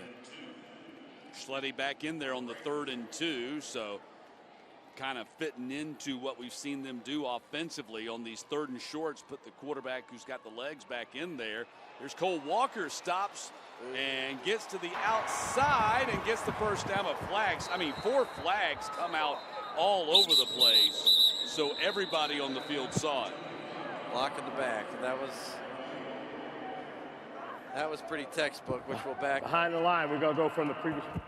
That's gonna back up Alpharetta here. So, and that'll make it what, a 3rd and 12 now, essentially. Well, I mean, Cole Walker, and you mentioned it earlier, he's committed to Wofford over Army, senior nickelback. Legal block in the back on the offense, 10-yard penalty. Kind of looks like they've made the decision, Chris. We need this guy playing both ways right now because he gives you something at the running back position the other guys haven't shown you yet. Yeah, he's got a little burst in his step there, and you know, clearly he's one of their better athletes here on this Alpharetta team, and so they're going to get him on the field whether it's offense or defense. So now it's going to be 3rd down and 12 following the penalty, and the ball back at the 40-yard line. And here comes McRaney. Oh, they're going to call timeout and talk it over here, it looks like. So that'll be the first timeout that Alpharetta has burned in this first half. But I like the way, you know, Alpharetta, even though they're down 3 scores right now, 29-10, they did not wilt. I mean, because they looked as bad as you could look in the first couple of minutes of this game, but they've kind of regrouped, got their legs, maybe got the shock out of the system from playing, you know, on this stage and in this stadium, and they look a little bit more comfortable, and it looks like they've actually kind of settled into, and obviously they do this in practice, but they've settled in. They know what they're doing with this 2-quarterback system. Yeah, I mean, offensively, they've started to figure some stuff out. Defensively is where they got a whiteboard and really come up with some tweaks here on how to slow down this Houston County team. Here's a look at the Alpharetta schedule. It's brought to you by Smacna. Next game, they're going to host Kell on Friday. We saw Kell on the first day of the Corky Kell win at home over North Atlanta, their 6A opener when they host Denmark on September 13th. And they got number 1 Milton on the schedule. Their next few weeks are no slouches. No brutal. Yeah. Hoko, Kell, and Milton back to back to back. They're going to get tested here early in the season. 3rd down and 12. McRaney, clean pocket. Fires in the middle of the field, incomplete. That's a tough throw back into the middle of the field right there. And it one-hots Thomas Bird, and now it's going to be 4th down. Do you punt here? It looks like they will punt. Yeah, it looks like they're going to. Yeah, I think you might be somewhat tempted to go for it, just knowing that your defense has had a hard time slowing down Houston County today, and you kind of match them score for score. But in the 4th and long here at this point in time, they might as well just try to back them up as much as they can. There's still plenty of time left. I mean, we're still, we're midway through the 2nd quarter here, so I can't say that I can't be critical here of Alpharetta for deciding to punt here. Naliotti is on the punt. He's standing on the other side of the 50. And now they do expire the clock. They had a player run on and run off, and they're going to take a 5-yard penalty. Game. Offense, 5-yard penalty, 4th down. And that's not necessarily a bad thing right here, to take the 5-yard penalty. Well, I'd say in the NFL that would probably be intentional. I'm not sure if it was intentional here. No, I don't. But it does, to your point, though, I don't think it probably doesn't hurt you. Yeah, it's not going to hurt you. It wasn't intentional, though. They just didn't have the right personnel on the field. And now they're going to take another 5-yard penalty. Oh, boy. Now, this one, now this might hurt you a little bit, because now you're kicking from the line of scrimmage being the 50. False start. Offense, 5-yard penalty, 4th down. So now Naliotti is punting 10 yards deeper than originally planned. So yeah, now he's got to really try to boom one here. And Houston County is not going to really have as great a field, or is not going to be as backed up as they were going to be here a short moment ago. Yeah, you take the angle to the sideline kick out of it here and just try to bomb it, and it's a line drive kick that's going to hit and be fielded on the hop by Mitchell at the 14-yard line, and he gets slung to the ground right away. So good coverage by Alpharetta on the punt. Brandon Woods making the tackle downfield. Nice punt by the punter. Did a nice job, gave his coverage unit a little time to get down there too, and good play of the returner not to fumble the ball. A lot of times those plays and those kind of funny bounces can be a little tricky, but he made a nice play. 6:06 to play in the half. We'll step aside with the Bears getting ready to go back on offense. Hey, does it matter if this leaks? It don't matter to me. Can't see it from my house. Illegal use of hands, improper training. GeorgiaConstructionCareers.com has 14 different highly skilled trades with tuition-free training in our certified apprenticeship programs to train you the right way. Find your career at GeorgiaConstructionCareers.com. Beginning the morning you opened your eyes, we spent every waking moment preparing you for the day you'd leave our nest. Whether it's driving to practice or helping with homework, it's all prepared you for, what am I going to be when I grow up? Will you be ready? After much thought, I made my decision to take my talents to the IBEW Local 613. The International Brotherhood of Electrical Workers is not simply a job, it's a career. Visit IBEW613.org to begin a new future today. Great teams are committed, focused on the details, and work hard to be their best. From practice to games, right down to their gear.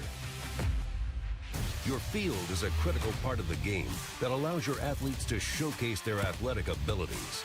Sports Turf is committed to bringing your team innovative sports surfaces with unparalleled performance. You bring the vision. Our team brings it to life.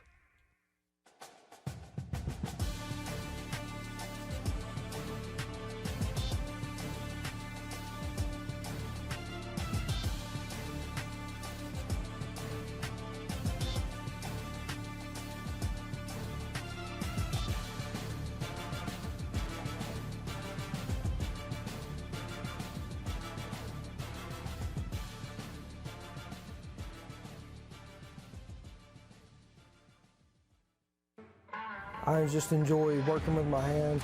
I've always enjoyed doing mechanical work, and it's nice to be able to build something and look back at it, and know you've done a quality job on it.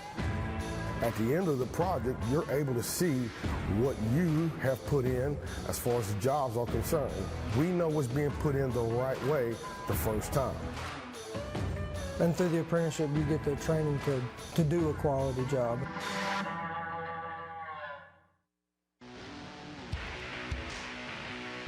Hoko back on offense here halfway through the second quarter, and a 19-point lead for the Bears.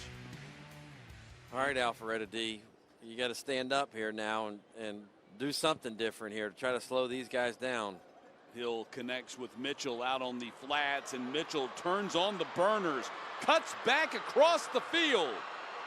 One man to beat, and Mitchell finally caught and run out of bounds at the 5-yard line. This Isaiah Mitchell, and you can see why they want to get him the ball out in space. This is one of those kids that's, one of those college prospects that, just one of many here on Houston County. But this was clearly a play designed just for him. Give him the ball out in space and let him go. And he just took it about 80 yards down the field and almost scored. They spot him out at the 7. It was Ryan Steele who finally caught up with him and kept him from scoring the touchdown, at least for now. And it's 1st and goal to go for the Bears at the 7-yard line. Right up the middle, Stinson on the run. Falls forward to the 3-yard line. Hudson Cuney making the tackle for Alpharetta.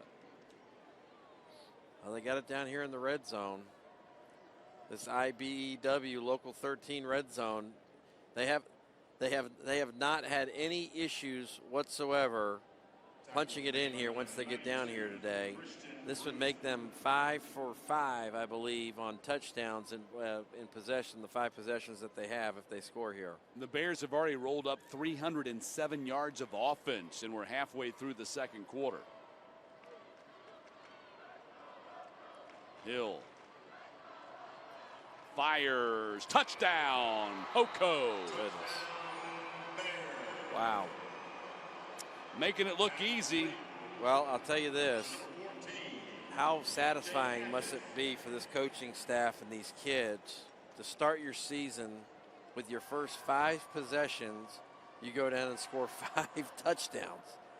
I mean, could you script a better start to the season if you're a Houston County coach or player or fan for that matter? Maybe 35-0 instead of 35-10, now 36-10 with the PAT. That was MJ Mathis with the touchdown catch. College football prospect, getting some SEC looks. Well, you've seen here today. This is going to be a tough team. Yeah. In this region and in the state, really, this upcoming year. Yeah, and playing in a tough region as well. As you take a look at the schedule for the Hoko Bears.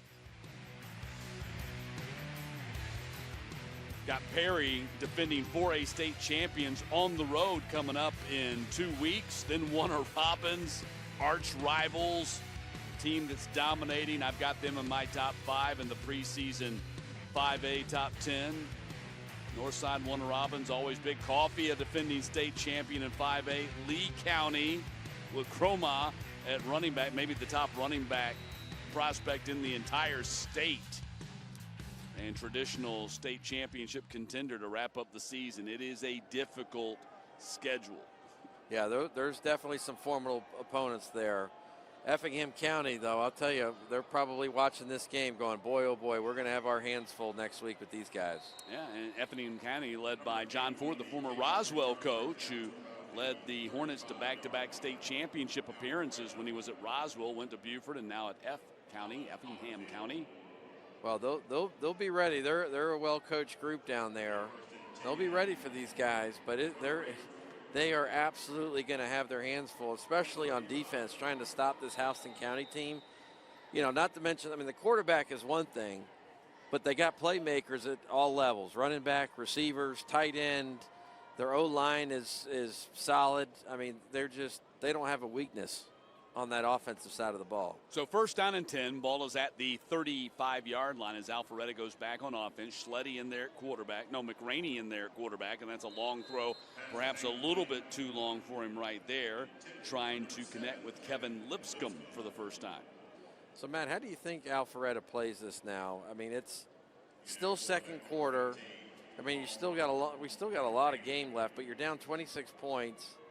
I mean, do you really just, have your quarterback here who's shown the ability to throw the ball downfield? Do you just start taking shots, or do you still try to stay in this kind of balance between the run and the pass, or what are you doing here? I mean, I think you got to try to stick with the game plan right now, and it's caught right over the middle. Nicely done.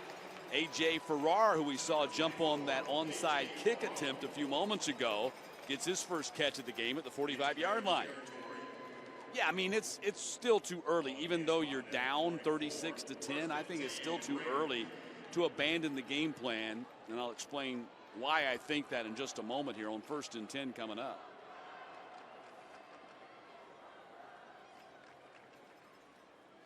McRaney guns it, complete in the seam, and that's going to be a catch by Porterfield. And to the 33-yard line, 1st and 10. So the reason I think that is you're not just playing for today. You're playing for a whole season. That's true. And you don't want to just throw the baby out with the bathwater here, even though you're losing big right now, because you've got to get ready for the entire season. Yeah. And not just try to win today. You got to try to win the season. And you got to get your reps right now when you can. That's right. And you got Kell on the schedule next week. It's going to be another formidable opponent. So and then Milton. And then Milton, which will be as tough as it gets, but no, I agree with your thought. The coaching staff here on Alpharetta is not at all happy here with their guys. Something was. Yeah, but you got to use this game. I mean, and you're not giving up on the game. You're not going to the sideline and saying we can't win this. You're still fighting and clawing and scratching to try to get back and win this game, even though you're down 26 right now with under 4 to play in the first half. Well, I mean, but you want to stick with the game plan here, because you don't get in high school football, you get that one scrimmage. Otherwise, you're just practicing against yourself all the time. You don't get opportunities like this to have a test run of your offense and your defense against live bullets, for lack of better words. Especially against an opponent like this. I mean, this is one of the best in the state right here. If critters are creeping in your attic, I feel sorry for you, but you'll be better off if you call Breda Pest Management to get a highly trained expert to kick those critters out. Don't go buy traps for yourself. Call the professionals. Under Breda Wildlife Guarantee, if any critters return, you're covered at no additional cost. Breda, they handle bugs and critters. 1st and 10 following the timeout. McRaney, wide open receiver right there. That's Bird. Oh, somehow. no. And then the ball's out. Yeah, that's going to be, I believe, at the end of the play. And I don't think his knee was down. And so I think that's going to be a turnover. And then Houston County's got the football. Well, the Alpharetta players are still out there. Let's take a look at it here on the replay. Let's see. Yeah, ball is out before he's down. Well, the signal to me that it was a fumble is the receiver got up and he started pounding the ground, which to me told me he knew. Yeah. So Hoko goes back on offense with 3:41 to go. Another turnover for Alpharetta. Well, I expect here Houston County to continue to keep their foot on the gas here. So their 3rd turnover of the first half. Yeah, it's going to be. The first 2 produced 14 points for Hoko. Right. And look at these guys. They're still playing with their pace. Pass is complete and dropped. Well, same principle applies to Hoko as we were just talking about with Alpharetta. Alpharetta's playing from behind. Hoko's playing with a big lead. Yeah. But you don't take your foot off the gas. No, and they're definitely not. I mean, they don't seem like they're the type of team that's going to let their foot off the gas for anybody. They did the onside kick a little while ago. I mean, they're going for it still. right in the middle, running up the seam, and that's a first down catch and across midfield to the 47-yard line. MJ Mathis again. Man, what a throw. You can see why, you know, all the recruiting experts and whatnot have really loved this A.J. Hill. I mean, he is as polished as you want to see out of a quarterback here at this level. You know, and MJ Mathis, he's got offers, as I mentioned, some SEC-type looks, and that's just coming off the tape that he produced in spring and summer. He's just now getting varsity action right here. Well, I think it's a good time to be a receiver here in this Houston County program when you're playing with a quarterback like this who's a four-year starter. You know, this essentially could be his best year. Oh, is that a fumble or did he drop it? And the officials are going to rule it an incompletion. Might have caught a break right there. Looked like he turned to run. They're talking about it, so let's see. Well, the thing about it is they blew the play dead. And that's what we've seen with officials. They're going to rule it incomplete, but we've seen that with officials at the college and the NFL level. They don't blow the play dead right away because that stops the play so they can go back. And, of course, in this case, we don't have review. Right. But if they change their mind, they let the play out, and then they render their decision. But in that case, they immediately signaled incompletion. So that's going to set up a 3rd and 11, which we hadn't had too many 3rd and long plays for Houston County today. This is probably an opportunity where you're going to see the big arm of A.J. Hill here. And, you know, when you watch him the last couple of years, you know, here looking at him today, you can really tell he's developed a bit body-wise now than what he has here the last couple of years. He's thrown for 139. He's 8 of 10 so far with a couple of touchdowns. Going to go to the air again, to the far sideline, wide open, easy pickings out there. Leary with the catch and spin out of bounds. That's a first down for Hoko. Well, like I mentioned earlier, it's a good time to be a receiver here in this program because you are going to have the ability to put up some numbers right now to really help your chances here on the recruiting college front as well. Pass goes out there to Leary again as they set up a screen pass. Well, it has been. Ricky Johnson off of last year's team now at Mississippi State. Wide receiver Kell Woodburn off last year's teams now at Cincinnati. Wide receiver Ricardo Tarver was headed to Georgia State. He's going to Georgia Military College first, but he'll end up playing D1 once he gets done with that. Yeah. So, and there's going to be another stable of guys just like that. Ball bounces off the hands of Leary right there. They go back to him for a 3rd consecutive time. Maybe a little bit too hot for Leary right there. Yeah, it looks like he threw a little bit of a heater that way, and it just slipped out of his hands, which will set up about a 3rd down and about a 7 from about the 25-yard line. So, again, Alpharetta's defense stand tall here,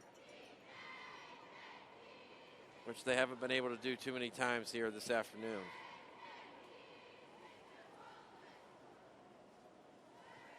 I mean, time of possession in this game, Alpharetta's had the ball twice as long as Hoko. Hoko's just scoring fast. Oh, yeah. I mean, almost at will. Going to the sideline on a back shoulder throw and incomplete.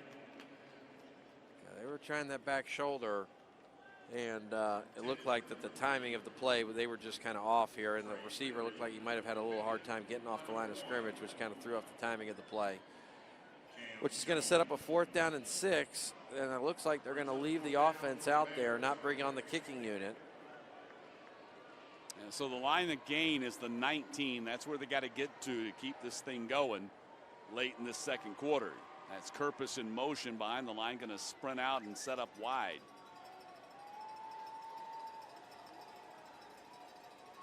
Hill right in the middle. Catch. Great catch at the high point. Good Did he catch. get the first down? He does. Did. Great MJ catch. Mathis with his 3rd catch. Great and a catch first by down him. on 4th down. You know, MJ's that 6-foot receiver who just basically put his arms outstretched it and got him into the red zone. It's presented by IBEW Local 613. 1st and 10, ball at the 17-yard line. Pass goes to Durham. Durham clears the edge. Durham down inside the 10, knocked out of bounds at the 9.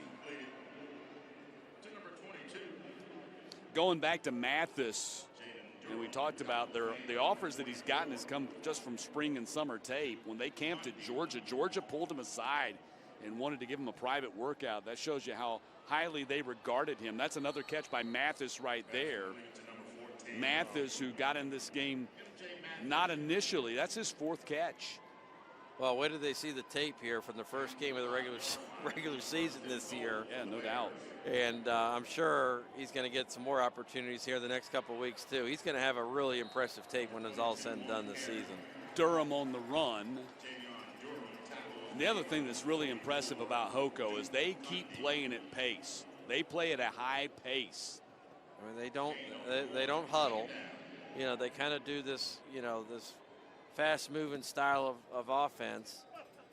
And here they got the tight end here to take the direct snap, which they've had no problems with. Kirpus, direct snap, goes right up the middle and scores the touchdown. 3 for 3rd touchdown. Yeah, that play is 3 for 3. 3 for 3. He has had 3 runs today, and all 3 runs he's had, he scored a touchdown. No, I think he had 2 runs and 1 pass reception. Right? Okay, that's right, and 1 pass reception. You're right. That is right. But he's got 3 touchdowns today in the first half of the season opener. They're glad that Gavin Kirpus is back after he had that knee injury last year in the Lee County game. He does have 3 offers, including Georgia Southern and Army.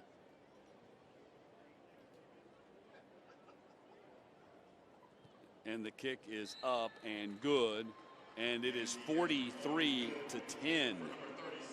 I think we got to stop calling Gavin Kirpus tight end. I don't know that position designation accurately portrays what type of player he is. We'll just call him athlete. I think athlete is a pretty good, better description for him.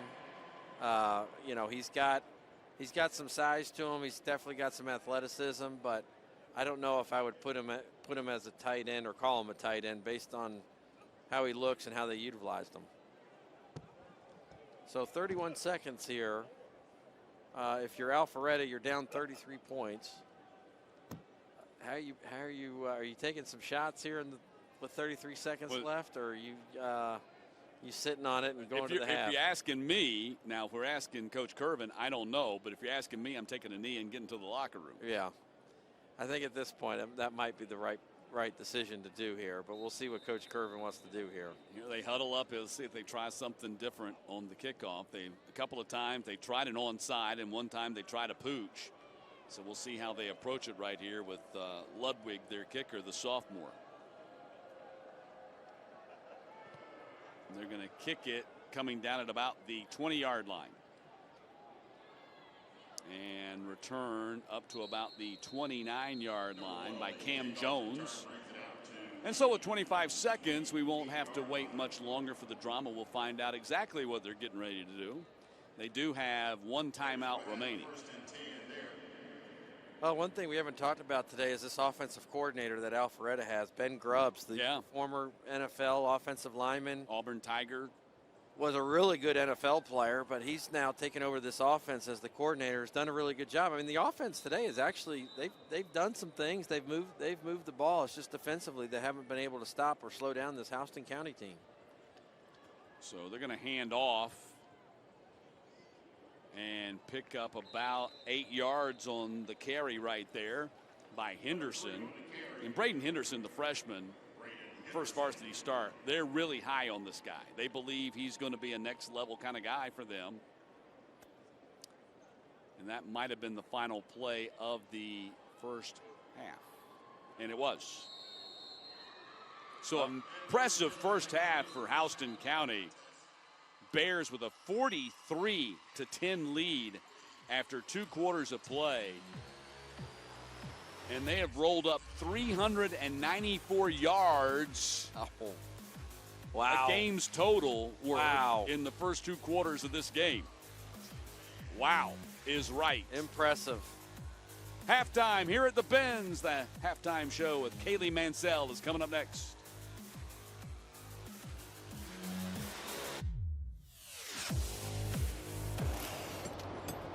Hey, is the power off on this?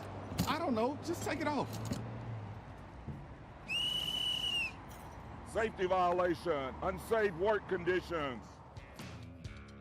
In the construction trades unions, safety is our highest priority, and we train you to recognize and speak out on unsafe working conditions so that everyone arrives and goes home safely. Learn about careers in construction at GeorgiaConstructionCareers.com.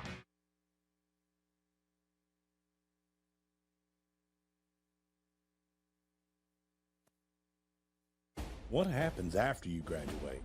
Will you go to the next level? Will people have your back in the heat of the battle? Will you still train like a champion in pursuit of greatness?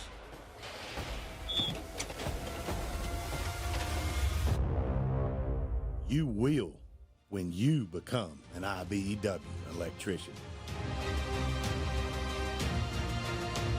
Join our team. Visit IBEW613.org. Are you interested in becoming a deputy or a jailer? The Gwinnett County Sheriff's Office is hiring and looking for individuals passionate about protecting and serving their community.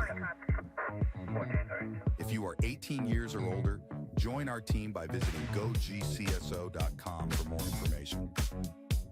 Gwinnett County, together we can make a difference.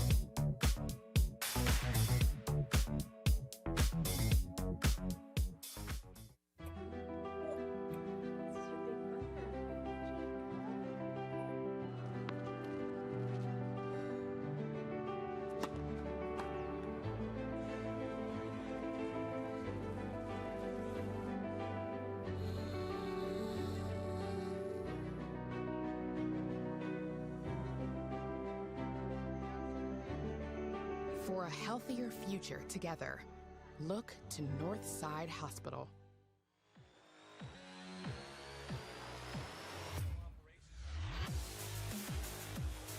Inglet and stuff. I'm Kaylee Mansell, and I'm joined by head coaches Kareem Reed of McEachern and Eric Godfrey of North Gwinnett. Coach Reed, I want to come to you first because McEachern was one of the original Corky Kell team. So every year when this event rolls around, how do you relay to your team the importance of the tradition of McEachern in this event? I think our players, you know, they kind of grew up watching these guys play in this game and kind of dreamed of playing in it. So it's not a whole lot of words that need to be said in terms of getting them motivated to play. And then on top of that, you get to play in an NFL stadium, you know, be under the bright lights on this big stage. And so our guys are motivated with no words needed. Coach Godfrey, you've been a head coach for many years, but only the head coach of North Gwinnett for 2. What's the biggest thing you've learned about your team and program in year 2? Right, yeah, so year 2, first, we all know each other so much better, and the experience coming back, just really learn how much our kids work. Every expectation we put on them, they meet, and so it's good. We get to raise the bar and keep putting more on them, and like I said, they keep meeting those expectations. Coach Reed, I hate to harp on last year, but I got to brag on you. You won 7 of your last 8 games. What changed, and how do you expand on that? I think we just locked in on our process day to day, just didn't worry about the result. Wanted to have good Mondays, Tuesdays, Wednesdays, and Thursdays, and then Fridays kind of took care of themselves. And so I think we kind of carried that into the off season as well, and hopefully it pays dividends for us this year also.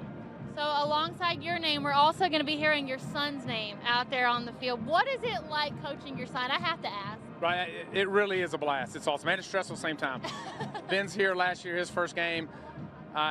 Shoot him out really, really good, almost in the middle of the field. It was awesome, felt great, and then we come back. Got to make an example That's out of exactly him, right, and then all is well. So, but no, it really is. It's something awesome. We're big family driven, and you know, throughout our program, and of course, my family in general. So, it's a great passion for us and our whole team. Coach Godfrey, Coach Reed, I have a tremendous amount of respect for you both. Can't wait to see what y'all do in Game 3 of the Corky Kell Dave Hunter Classic. Guys, stay tuned. We will be back with more after the break.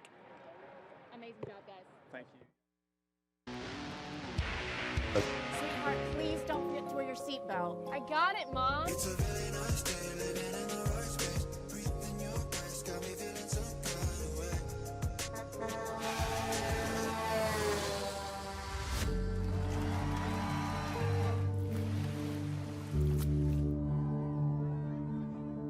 In the blink of an eye, so many tomorrows can disappear. Buckle up for your future, every trip, every time. A message from the Governor's Office of Highway Safety. Planting season is here, and it's time to give your yard the perfect touch from the professionals at Personal Touch Lawn Care. Why Personal Touch? Courteous service, attention to detail, and a desire to give you the best lawn in your neighborhood. They have the knowledge and skills to do anything that I would need. Call now for a 25% discount on design and consultation services. Big enough to serve you, small enough to know you. Personal Touch Lawn Care, 770-908-1238, or online at ptlcatlanta.com. The Forum River Center in Rome, Georgia is now open and available for meetings and receptions. We're fully equipped for large conventions, sporting events, weddings, and much more. The Forum is located downtown within walking distance of local restaurants, hotels, and boutique shopping. We offer a variety of meeting spaces, many with beautiful river views. Outdoor venues are available for that special touch. With our adjacent parking deck and a personal concierge on site, your event is sure to be a hit. Find out more at forumrivercenter.com. The Corky Kell Dave Hunter Classic is brought to you by GeorgiaConstructionCareers.com. Transform your future today. And presented by the International Brotherhood of Electrical Workers, Local 613. Electrify your career. And welcome back to the Sports Turf Halftime Show. I'm Kaylee Mansell with Kenny Slavin of Insulators 48. Tell me about the job opportunities that y'all have at the moment and what sort of skills are acquired through the Insulators. Well, we have, right now we have more work than we've ever had in our 91 years of being in Atlanta. Wow. We're working approximately 350 people, and we have 15 different contractors that are working in and around Atlanta. So, our job opportunities, we're building some of the biggest buildings. We're building one of the biggest data centers in the world here. Down in the Peachtree City area. So we have plenty of opportunity for long-term employment. We've got a lot of young people here in the crowd and also at home watching. What sort of apprenticeship program do you offer? We got a 4-year apprenticeship program that is it's off to a really good start. We're growing it because there is so much work, and we just signed another 3-year contract. We think we're the highest paying apprenticeship, starting out at $20.97 an hour with no experience. So aside from that, because obviously that's a huge one, what are the other benefits of joining? Well, they never have to pay for insurance. They never have to pay for their retirement. What they make on their check is what they carry home. So long term, in 35 years, I've never had to pay for my own insurance. Wow. If you could tell everyone at home one thing about your job, what would it be? Well, I think it's teamwork, and in my mind, we're not the biggest craft in Atlanta, and that's really to a benefit because we stay working all the time. So you stay working. And for those at home who might be interested in finding out more, where can they find out more at? We have a website that has an application on it at AtlantaInsulators48.com. Kenny, we appreciate your time. Thank you so much for being here with us. Guys, we'll have more coming up right after the break. Crushed it.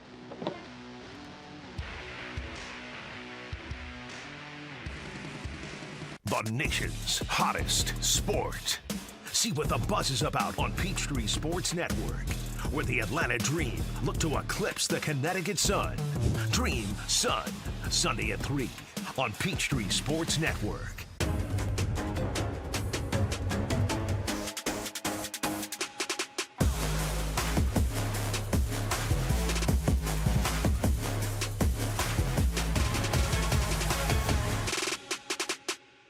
Here's to the legends of the game who paved the way for the stars of today. Get out of his way! Origin Sports showcases sports history that is as relevant today as it was in the past. We deliver the stars, stories, moments, and games that define the very essence of sports. Touchdown! Hammer time! Because when you celebrate the past, you embrace the future. Origin Sports. Run it back. Make yourself known now. 310-1 in traffic pursuit. Oh my God, here. Investigate TV Plus begins with real people. We investigate stories that impact you and inspire change every day. Something is broken. Real problems. Why are they hiding it? And real solutions. My daughter was dying in front of me. What was your reaction when he said that?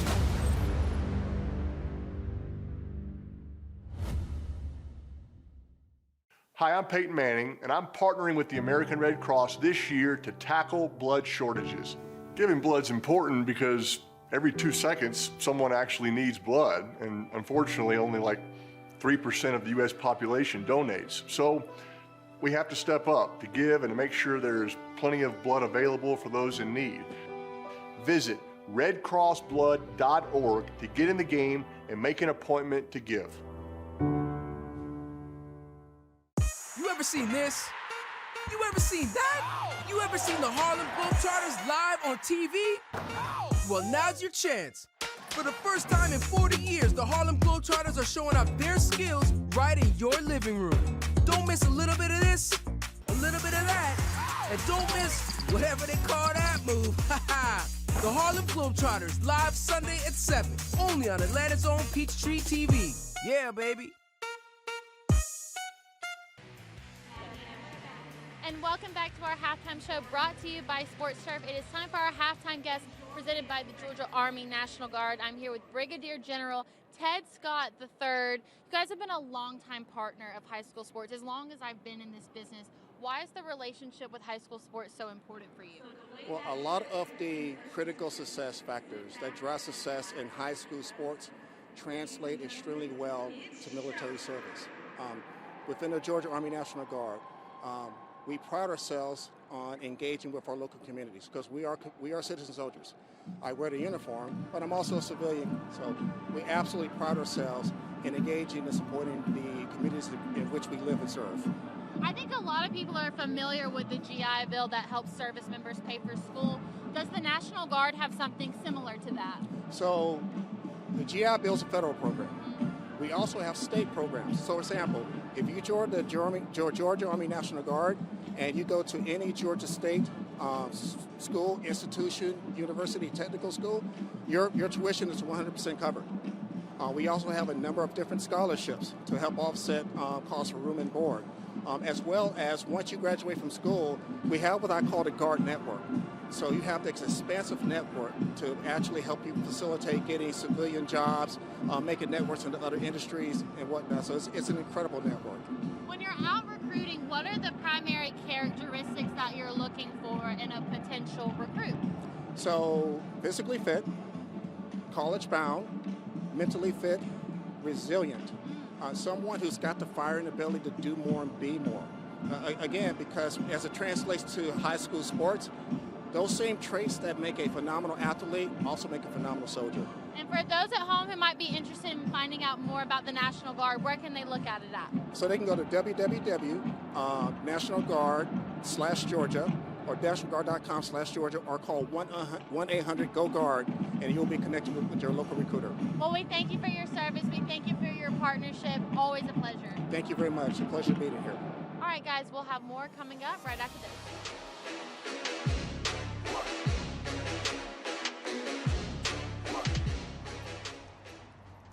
Dang, where you get this car? You need to join the union. The union? Absolutely. You can get 10 of these. Union construction workers earn the highest wages with the best benefits and the most protection in the construction industry. Find your career in construction. Go to GeorgiaConstructionCareers.com and start your future today.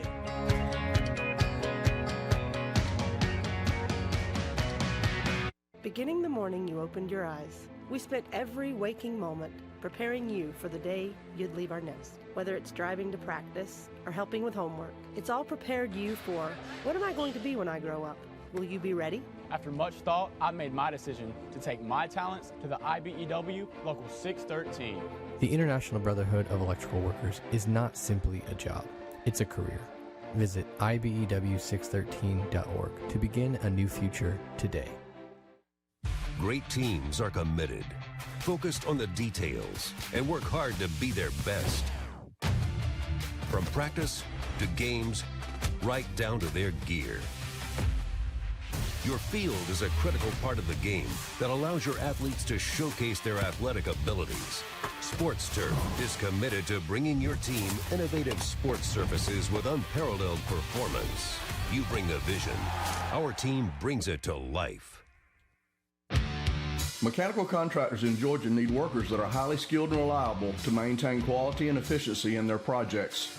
The Mechanical Trades Institute is an apprenticeship program that trains pipe fitters, plumbers, welders, and mechanical service technicians for our contractors to exceed the expectations of our customers. Visit our website to learn more about training at the Mechanical Trades Institute.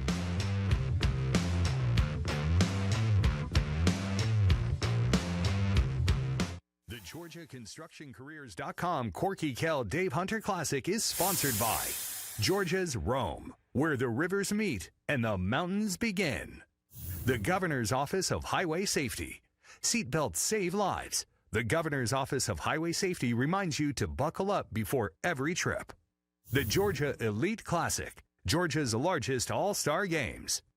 And by Breda Pest Management, the official pest control of Atlanta.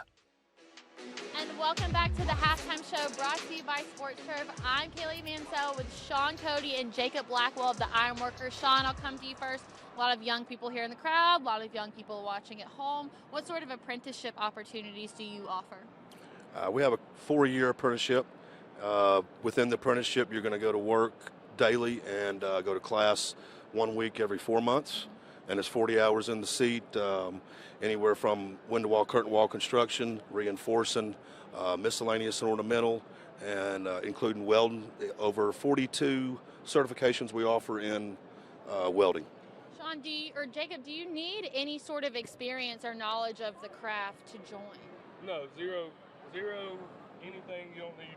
Straight from high school. I don't even think now do we have to have a GED or no now? Not anymore. Nothing. We do an assessment. Assessment on test. site. All right, talk to me. What's the benefit of joining? Career. We don't offer a job as much as we offer a career. It's more about kind of being a contributing member of the community as well as the city, and retirement and health care. That's the big thing that we offer compared to our competition. Wages are decent and benefits are extreme. I understand that y'all had a part in building the building that we're currently standing in. What was your role in it? We had somewhere around 30-something cranes, mega trusses, big steel, the fun part of the job. The trusses is above our heads, 75 foot tall. People don't see it anymore, but every time we come, we see them look back and forth and keep the roof up. I have to ask, what's it like to be sitting here knowing all the work that you put in to see it like finally finished? It's awesome, especially now that you can be here in the air conditioning. Yeah, I know, that's right. And not in the heat.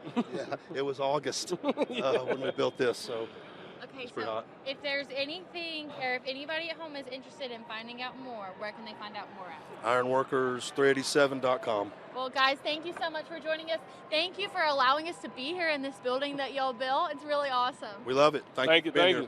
All right, guys, the second half's about to start, so make sure to stay right where you're at.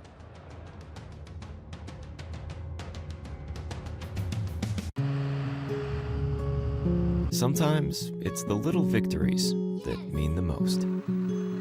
Those everyday celebrations that bring a smile to our faces and joy to our hearts.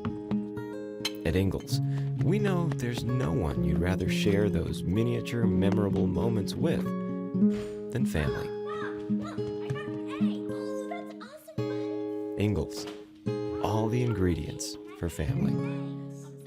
Set the record. The biggest WNBA game in Atlanta history. The Atlanta Dream look to even the score against Caitlin Clark and the Indiana Fever. Get your tickets to the biggest dream game of the year and see why the WNBA is taking the nation by storm. Don't be left out when State Farm sells out. Monday, August 26th. Grab the hottest ticket in town now at dream.wnba.com.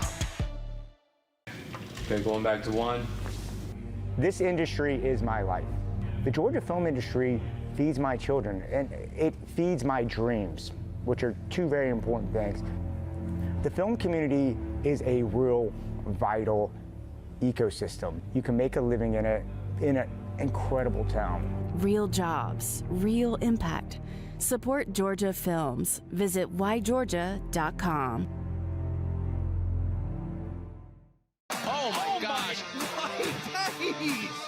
World Chase Tag is the Pro League tournament for the planet's most intense new game, which takes the art of being hunted down to a whole new level. It is relentless and fiercely intense, with a chaser having just 20 seconds to get a hand on an invader. He's done it!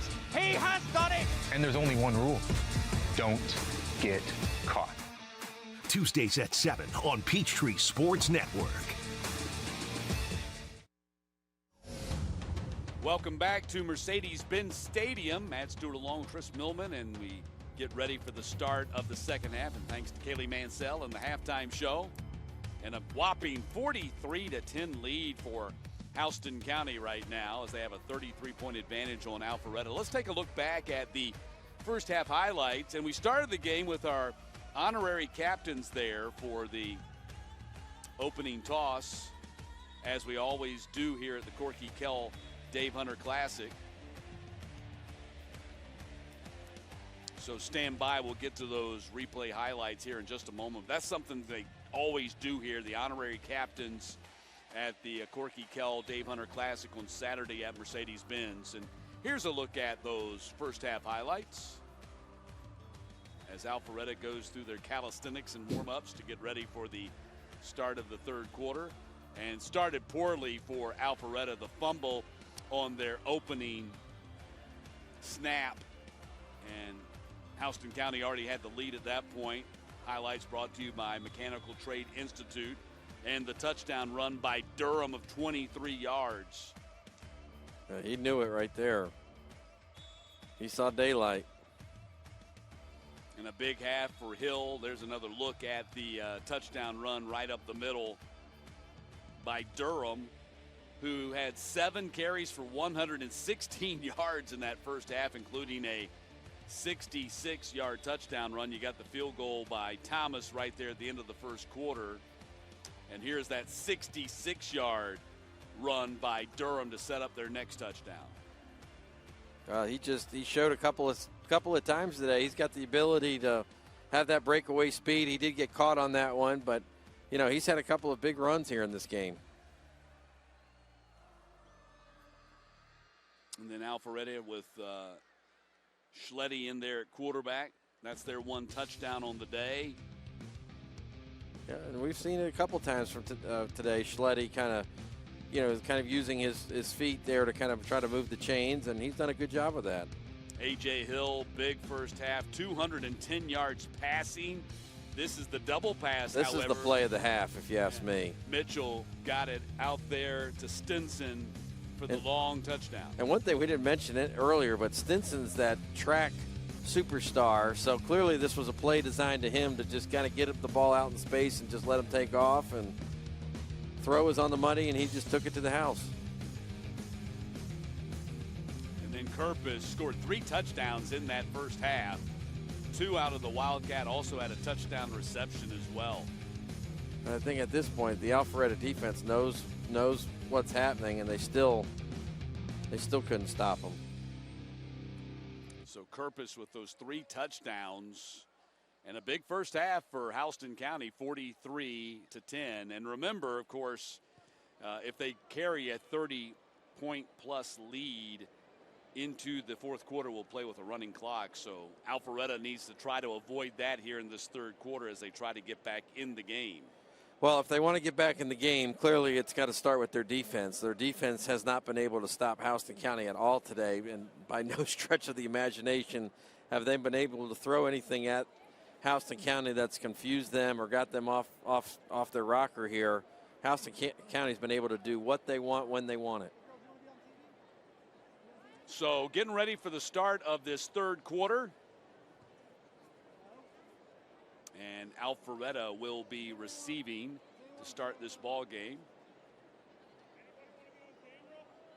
A great opening half for the Bears. 394 yards of total offense, 279 yards passing, and 115 rushing. I mean, that's just a phenomenal number for one half of football. Well, that's a lot of coaches would be happy that for the whole game. I mean, you just had that in the first half. So, Good news for Alpharetta, though. You're going to get the ball here first, here to start the half, and give you a chance to kind of build a little momentum and see if you can move the ball. And they showed at times there in the first half that they do have the ability to move the ball. We saw both quarterbacks there from the Alpharetta offense and saw some good things from both of them, at different spots there in the first half. Angle kick is fumbled, and I believe that Alpharetta did get on top of it. That is JaQuinton Madison, the big defensive tackle committed to Arkansas, fielding that ball right there. Oof. They dodged a bullet there. That would have not. Actually, pardon me, that's the other number 8. That's going to be Colin Porterfield, the wide receiver. I was getting ready to say, why is the defensive tackle back that deep? But it wasn't. It was Porterfield. They played double 8s. Yep. They got a number of double. Yeah, got a number of double numbers, offense and defense. So it looks like they're going to go back to Schletty to start the half, and let's see how they manage the quarterbacks. I'd imagine we'll probably still continue to see both of them. It's going to be a 4-yard, 5-yard gain on their opening snap of the third quarter. One of the things that, if I'm on the Alpharetta side of the ball here and I'm a part of the coaching staff, I'm one of the things I'm really watching here as we start the third quarter is what type of energy level are my players coming out of the half with? We're down by 33 points here. Do I got a bunch of guys that are moping around and not bringing any energy and trying to somehow, some way get back in this game, or how they playing? Flag out late at the end of the play. Schletty got hit, I believe, as he was throwing, and the ball deflected out of bounds. Well, let's check the penalty flag. -7 yards rushing for Alpharetta in this game. Yeah, that's not going to get it done, unfortunately. Let's check the penalty call. Ineligible player downfield on the offense. 5-yard penalty, second down. So backs it up to the 32-yard line. So it's about second and 10 now. So you went from 2nd and 5 to second and 10. And they got the big arm back in there at quarterback now. Yeah, McRaney back in there at quarterback. He was 7 of 13 for 127 in that first half. McRaney comes here to the sideline and nearly picked off. Might have been a pick 6 if the cornerback could have held on to the ball. Well, Trey Leary. Well, Trey Leary, he's a guy we've called a few times here in this first half. This guy is a playmaker. He just sat back there in coverage and just basically almost just let the ball come to him. I mean, he just kind of sat there, read the quarterback's eyes, gave him opportunity to make an interception, and he just unfortunately just flat out dropped it here for his sake. So 3rd down and 10, ball at the 32. And now they bring Schletty back out there for this 3rd down snap. Steps up in the pocket and throws underneath, incomplete. That ball just got away from him there. And it's going to be 4th down. I haven't really quite figured out, and this is probably by design, in certain situations why they go to one quarterback over another, and it just kind of seems like it's just kind of whatever the OC or the play caller feels like calling there at some point in time, because on a 3rd down long play, you think you would have your big arm in there, but they went to Schletty. Yeah, exactly. I don't see a pattern to it right now. That perhaps they do have a pattern. It hasn't been obvious to us what that pattern is, but perhaps they do. But they said all along that they would be playing a couple of quarterbacks here today. And we'll take a timeout as the Bears go back on offense. A journeyman with Local 85, when you turn out, you can be hitting 6 figures. Hey, I have your back, you have my back. We're going to do this together. We're one for all for one. College just wasn't for me. Let's look into actual career jobs that wouldn't take college, where I wouldn't, lose money and all that. Instead of losing a lot more money at the end, why not make money and make more money at the end?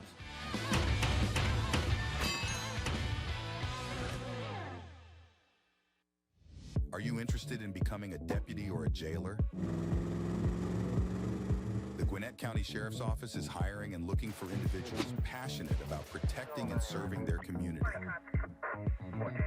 If you are 18 years or older, Join our team by visiting gogcso.com for more information. Gwinnett County, together, we can make a difference.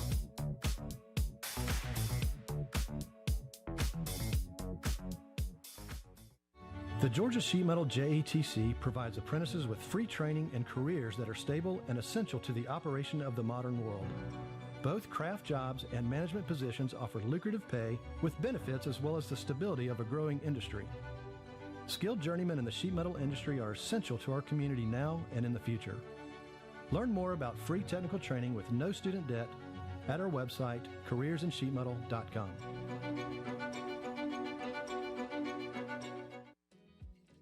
Breda's better at keeping termites out. Besides the fact that we're sending a licensed inspector to your home, we're also using state-of-the-art technology. So we put those two things together to give you the best possible termite inspection. Quite simply, Breda is better at keeping termites out. Only Breda protects your home with a complete liquid barrier from Termidor. Your rate is locked in for 10 years, so if live termites are ever found, Breda will retreat, all for free. Breda, Breda, no need to be afraid of bugs. Zaxby's new chicken finger tacos. One's smothered with creamy chipotle ranch, and one's got avocado ranch with bacon. Chipotle, avocado, chipotle, avocado. Deciding is hard, so just get both. Woo, saucy. Zaxby's. So back at the Benz as the Bears go back on offense. 1st and 10 from the 45-yard line after a quick possession by the Raiders to start this third quarter. Matt Stewart and Chris Millman. Kaylee Mansell with you.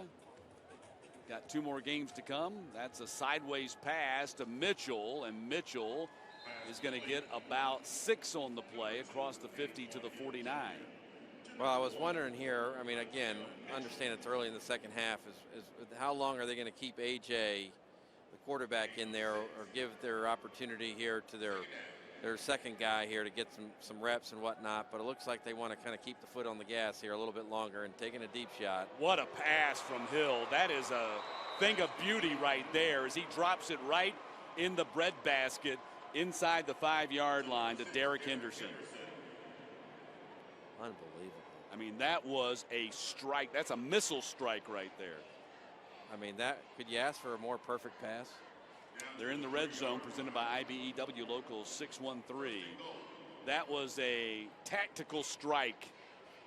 I mean, they put that missile right where they wanted it. Incredible. Just incredible.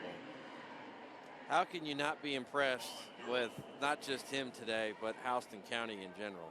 I mean, you know, understand, you know, they're going to be going up against some other powerhouses in their region or whatnot. But I'm telling you right now, anybody who's playing these guys.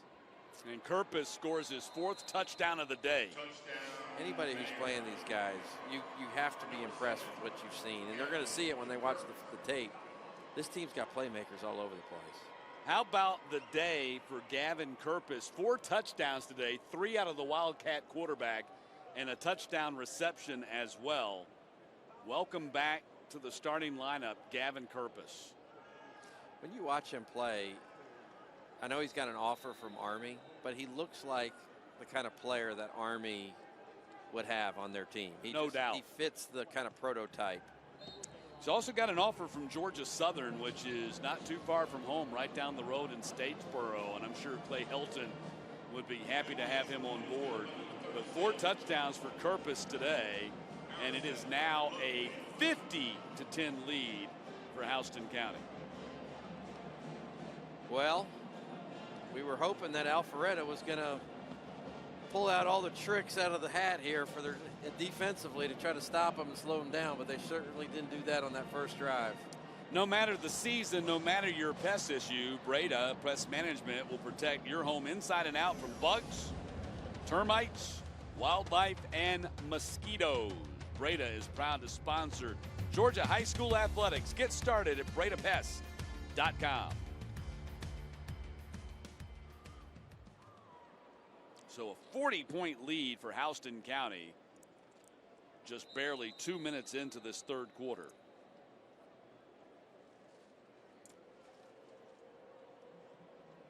And the Bears are now up to 449 yards of total offense to Alpharetta's 175. All right. Well, here we go. A new kickoff man. Nice kick. Has a great kick inside the 5-yard line to the 2. And return not up to the 20, so they stop him from getting to the 20 at the 17, and that's where Alpharetta goes back on offense. All right, well, let's see what we try to do here offensively here, whether or not they're going to go back to Schletty here to start out whether you're going to go back to Schletty to start out this drive, or are you going to bring in the big arm McRaney, which I've liked what we've seen from McRaney today.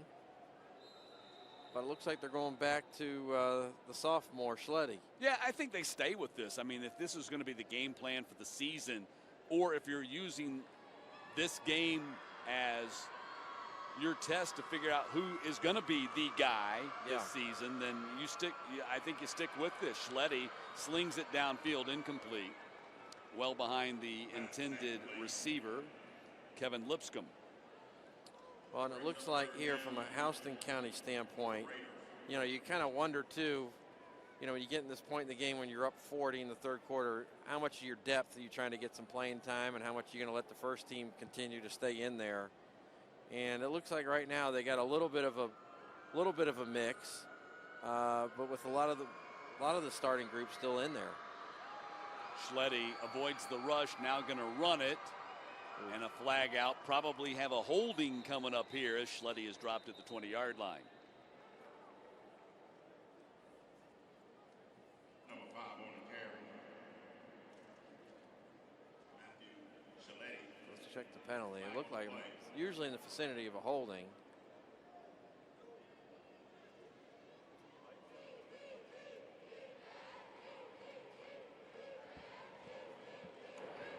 Holding.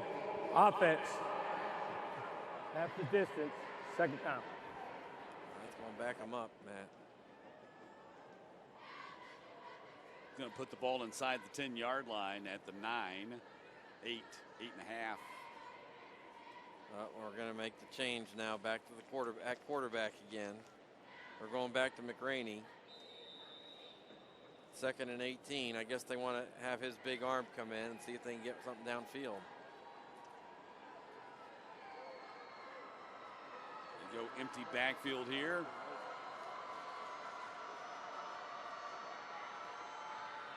McRaney on the comeback, and that's a catch and run up to the 12-yard line by Thomas Bird. Good tackle. That's going to be Colin Porterfield. That 8 and that 6 have messed me up all day, but Porterfield with the catch that time. So third down now and 14, and they're going to bring Schletty back in there. And the rotation continues. I mean, this is very Steve Spurrier-esque. It is. Alternating quarterbacks every play. We haven't seen this since the mid-90s there in Gainesville. Yeah. Third down. Schletty scrambling and throwing and complete, but not very far downfield. And that was Braden Henderson, the running back. And it's going to be 4th down. Now this Houston County team, they're still flying around there on defense, and you can tell that these guys are having fun. There's no question. They just got a little bit of an extra swagger about themselves here. Even in the second half with a 40-point lead, they're still playing. Well, football's a lot of fun when you're up 40. No, that's true. That is not true. as much fun when you're down 40. And you can see that on the sideline of Alpharetta. Not a whole lot of fun going on down there right now. Yeah, when you're down 40, you're just hoping that clock moves really fast. Ball is caught on the run and nearly fumbled, but returned to the 39-yard line by Leary, and so that's where Hoko goes back on offense. So, Matt, do you think we still see AJ come back out here at quarterback? Clearly. Well, he hadn't been touched for one thing. I mean, it isn't like typically you would think, okay, we don't want him to get hurt, but he hadn't been touched, and he's not, and they haven't been running him, so.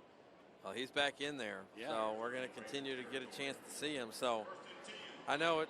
40-point game here right now. Not a lot of compelling stuff to watch here. But if you like good quarterback play, watch our man here under center here for Houston County. And he can spin it. 1st and 10 from the 32. And they're going to hand off up the middle. Pickup of about 7 on the play. That was Stinson on the carry. Stinson's that, he's that running back that's got that speed element to him. He's had some good plays today. Obviously, he's the one that scored the touchdown on that, that double pass. Yep, Stinson gets it back. Yep, close to the first down on that run right there. Durham's been their leading rusher today. Both of them have had big plays. I mean, Durham 118 yards rushing, 66 of them came on one play to set up a touchdown. And then you mentioned Stinson. He's got 4 carries for 15 yards, but he also caught a 69-yard touchdown pass. Yeah, they got a good little 1-2 punch there in the backfield to go with the stable of receivers they have, and obviously the quarterback, the 4-year starter under center. Well, here we go. We're going to empty backfield. And Design Hill's run. Gonna run it. Oof. He takes a big shot right there from Duke Condi. Now that's the reason you would want to get him out of the game. Yeah. Duke Condi making a hard hit right there, tackle, 2nd down. As long as AJ's in this game and you're up 40, I think I throw that play out of the playbook for this week. Yeah. We don't need to be having him take extra shots like that in a 40-point ball game. 2nd down, they give the ball to Stinson. Stinson cuts inside instead of out and gets down to the 20, or make that the 18-yard line. And it's going to be 3rd down. So that'll set up about a 3rd and 5. They've shown the ability that they're going to continue to be aggressive, so wouldn't be surprised here if they try to throw something at this point in the game, even downfield. Oh, they're going to call a timeout because they really want to think about this play that they're going to call on 3rd and 5 when you're up 40 here in the midway through the 3rd quarter. Again, this kind of goes back to the, you're repping not just for today, you're repping for the entire season. So you're practicing, you're using what is now a blowout win as practice reps. We're looking for the cheesiest fans of the game. Snap a photo, say cheese, use hashtag Fiesta every day for a chance to be featured on television all season long.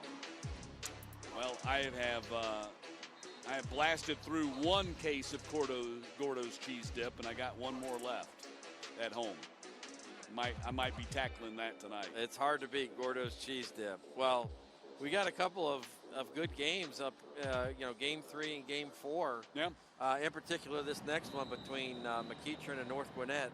That'll be a good game to have some Gordo's cheese dip with. Going to be fun. And dump off here, complete at the 15, and tripped up on his way to the end zone at the 12-yard line. He's right at the sticks. They're going to give him the 1st down. Got it. So 1st down. Sire King, the backup tight end. That's the first time he's touched the ball in this game. So 1st and 10, ball at the 12-yard line. Houston County, at least to this point, letting the air out of the football a little bit. And then as I say that, they dump it off to Kerpus. Can he get touchdown number 5? Flag out. That's touchdown number 5 if it counts. I think it's going to be a crack. It might be a crackback block.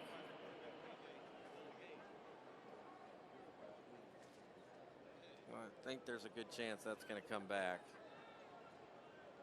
Alpharetta's defense catches a break, and they haven't had too many of those today. Let's see officially what the call is.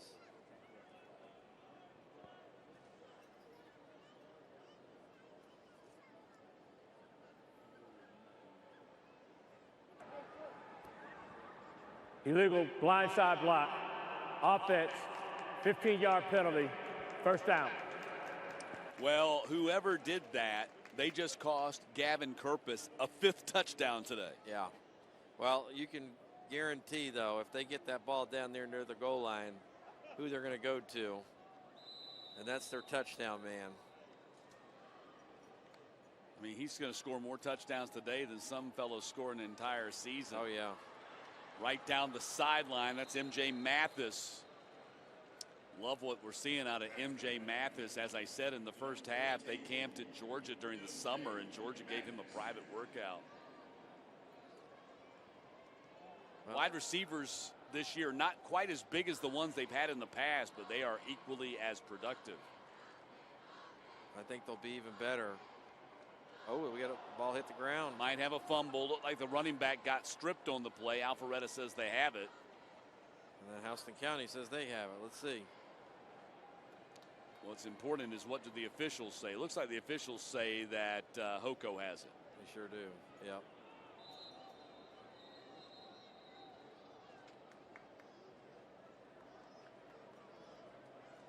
One of the offensive linemen looks like it's might be having an equipment issue.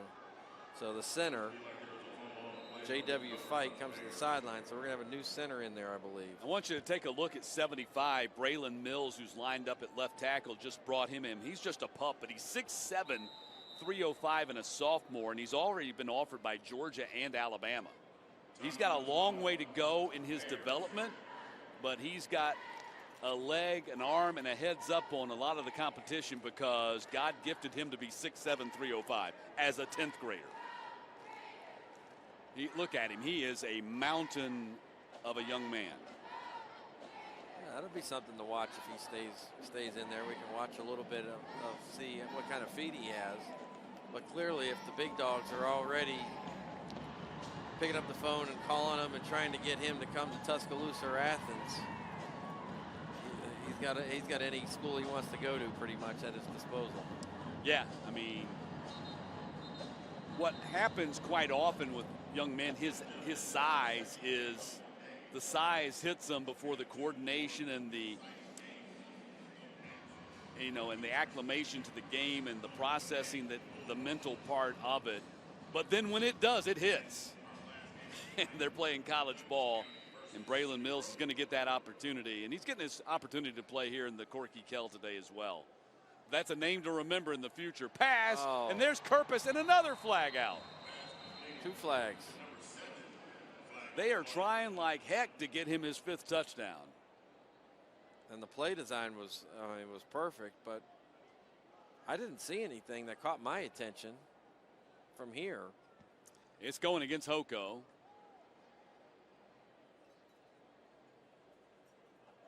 Yeah, Gavin, I saw him throw his arms up, so clearly it's probably against his team. So he scored 4 touchdowns today, and on this series, he's already scored his 5th and 6th touchdown of the day. But twice they've been called back.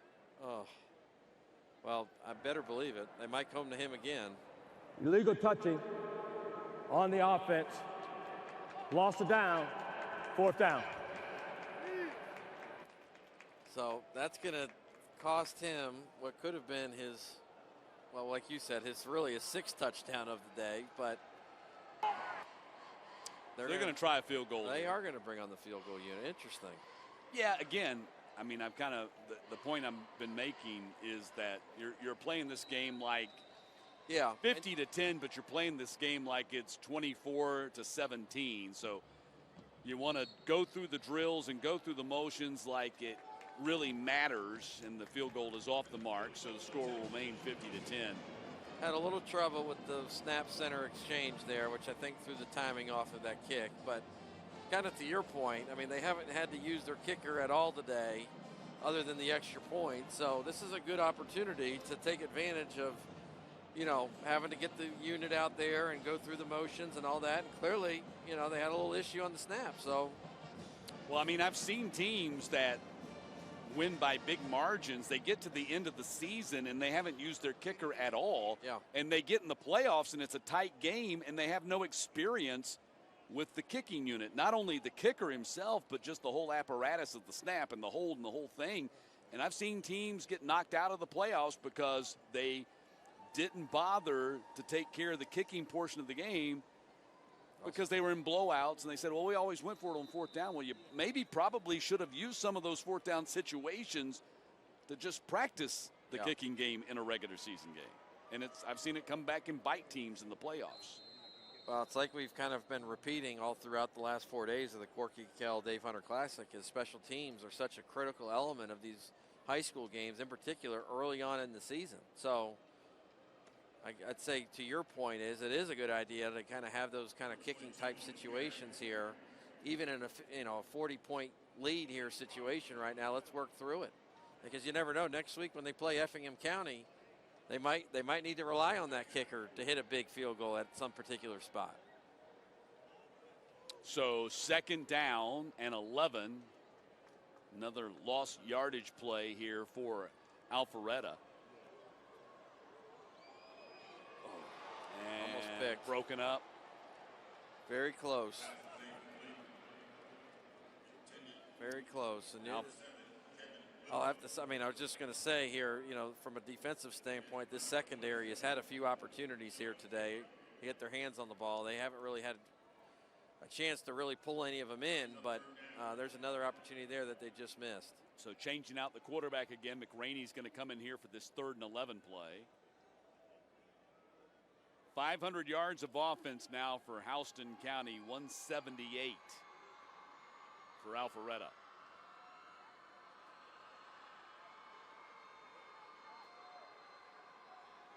Empty backfield. He's got 5 receivers set, and now we got to delay a game. This is the risk you take when you're continually trying to shuffle these quarterbacks in and out. Offense. 5-yard penalty. 3rd down. It is. You're right. And that's, I would say the good news, the silver lining is you're losing 50-10 right now, so you work through those things. So next week when you play Kell and play Milton the week after that, you've got the timing of the quarterback switch out a little bit more manageable and under control. And nearly picked at the 31 again.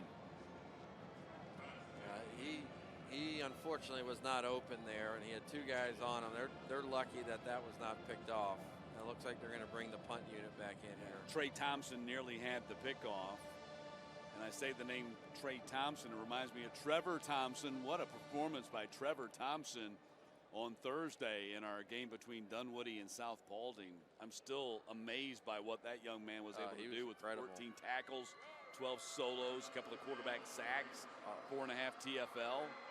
One of the bright spots of this Corky Kell Dave Hunter Classic of these last 4 days. Kick gonna hit at the 32 and roll about 5 yards to the 38. And so that's where Hoko's going to go back on offense with 3:21 left in this 3rd quarter. What's been interesting here is, if you're with us during the first half, I mean, Alpharetta from an offensive standpoint, they move the ball at times, even going kind of shuffling the quarterbacks in and out. But here in this 3rd quarter, they've done nothing to move the ball whatsoever.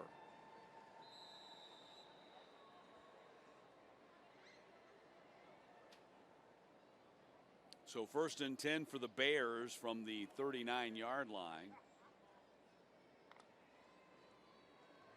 Hill stays in there at quarterback, and he's going to take a quarterback sack back at the 50-yard line. As they sent the pressure that time, and JaQuinton Madison gets the quarterback sack. Well, we haven't seen that happen, I don't think, at all today. And, you're up 40 points, and you're having your quarterback drop back there on 1st down.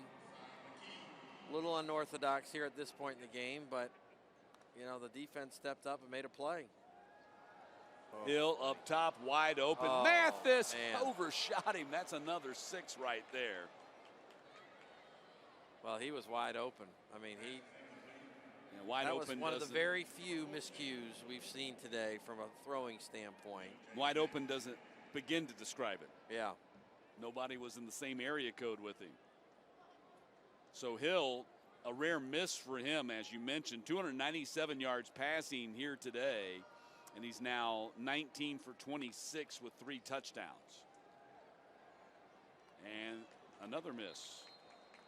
Well, we haven't seen this very often. It took to this point in the game, at about the 2:39 mark of the 3rd quarter, to force our first punt, number 1, but then number 2, he took the sack, and then he had a couple of throws that he missed there right after. Yeah, the one he missed on the sideline, he just missed. The one right there, that was kind of caused by the defense, the pressure. He had to try to arc it over the defensive pressure. And so they influenced that play.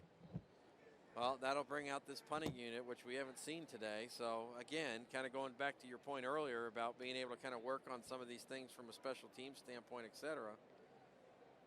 Oh, boy. A line drive kick that hits his teammate in the back of the helmet. Yeah. Well, again, this is a good opportunity to go ahead and do this. So they missed the field goal here a little while ago. Now they had a punt that was probably not the way they wanted it to go. So giving them an opportunity to kind of work out some of these things before they get ready for their next week matchup against Effingham County. So 1st and 10. They're going to spot it where it hit the coverage guy in the helmet. And that's the right call, right? I mean, isn't that? Yeah, it is. That's the right call there. So instead of down there around the 30-yard line, it's going to be closer to the 45. They haven't spotted it just yet. Still a little bit discussion going, but looks like we're.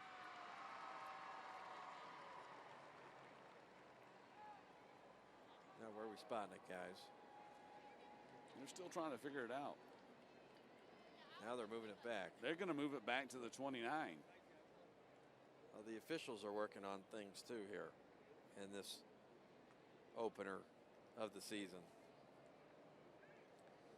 Yeah, we'd have to get a rules expert in here, but where's Dan? Where's Dan Blandino? Yeah, we need Dan. We need him for this one, but Matt, I think you're right. I think the ball should have been where it was initially touched. Where it was initially touched there, and that was off the helmet. Unless we have a wrong interpretation of the rule.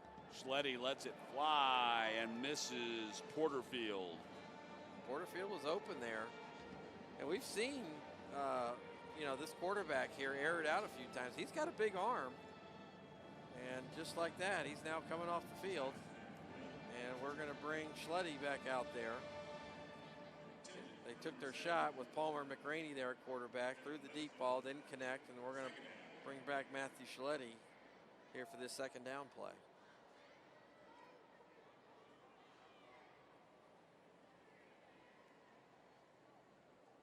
You got C.J. Terry, a big tight end sophomore, checking into the game.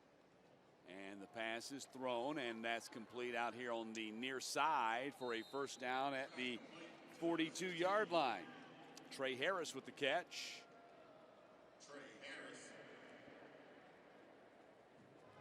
And that'll be the 2nd catch of the game for Trey Harris. Well, that was nice.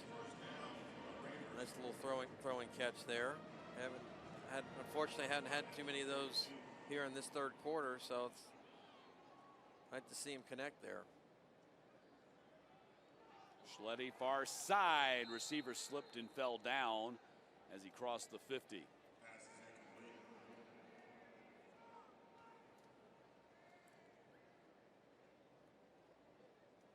Under 2 minutes left here in the 3rd quarter. We will have a running clock in the 4th quarter because of the sizable lead for Houston County. 50-10.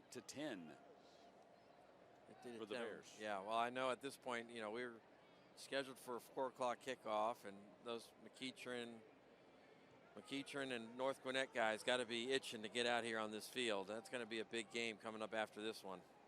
Long throw across the field, and again, one hops the wide receiver Porterfield. And that's going to set up a third and 10. They're going to keep Schletty out there on the field for this 3rd and long here. Statistically, Schletty 5 of 10 for 54 yards. McRaney is 8 of 16 for 131. 3rd down and 10. In the middle, and it's caught and then separated. What a hit.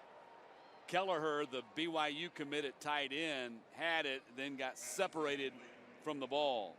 Kenneth Hammonds, sophomore, number 29, with the very big physical. Watch this. Boom. Wow. Clean hit. 100% clean. Yeah. He just made a play on the football, and good for him. Great play. Yeah, stuck his helmet right on the ball, so it's going to be 4th down and 10. Punting situation here again for Alpharetta. And Kenneth is one of those guys who's on the second team of this defense, so he's using his opportunity here to try to get some more playing time. Spinning kick, hits at the 32. Rolls dead at the 27.5. And that's where Hoko will go back on offense with a $1:27 left here in the 3rd quarter. All right, well, listen, the last drive that Houston County had was the first time today that they've had to actually punt the football. So we'll see what they do here on this drive.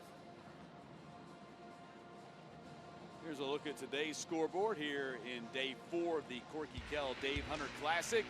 Walton a 30-21 win over Brookwood in our first game of the day. Coming up next, we've got McEachern and North Gwinnett, followed by Douglas County and Cedar Grove at 7 o'clock. So back to business for the Hoko offense as the handoff goes to Javian Durham. Hadn't seen him in a while. He's been over on the sidelines after having a big first half. He picks up about 4 on the play.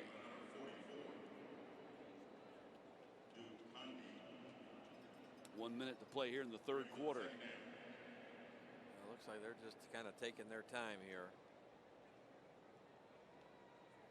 Yeah, practicing on running a slow down offense. 4-minute offense sometimes called. Don't know if it's quite that. That's Mathis again with a spin and catch. 6 catches for MJ Mathis today. Yeah, I think he's been his favorite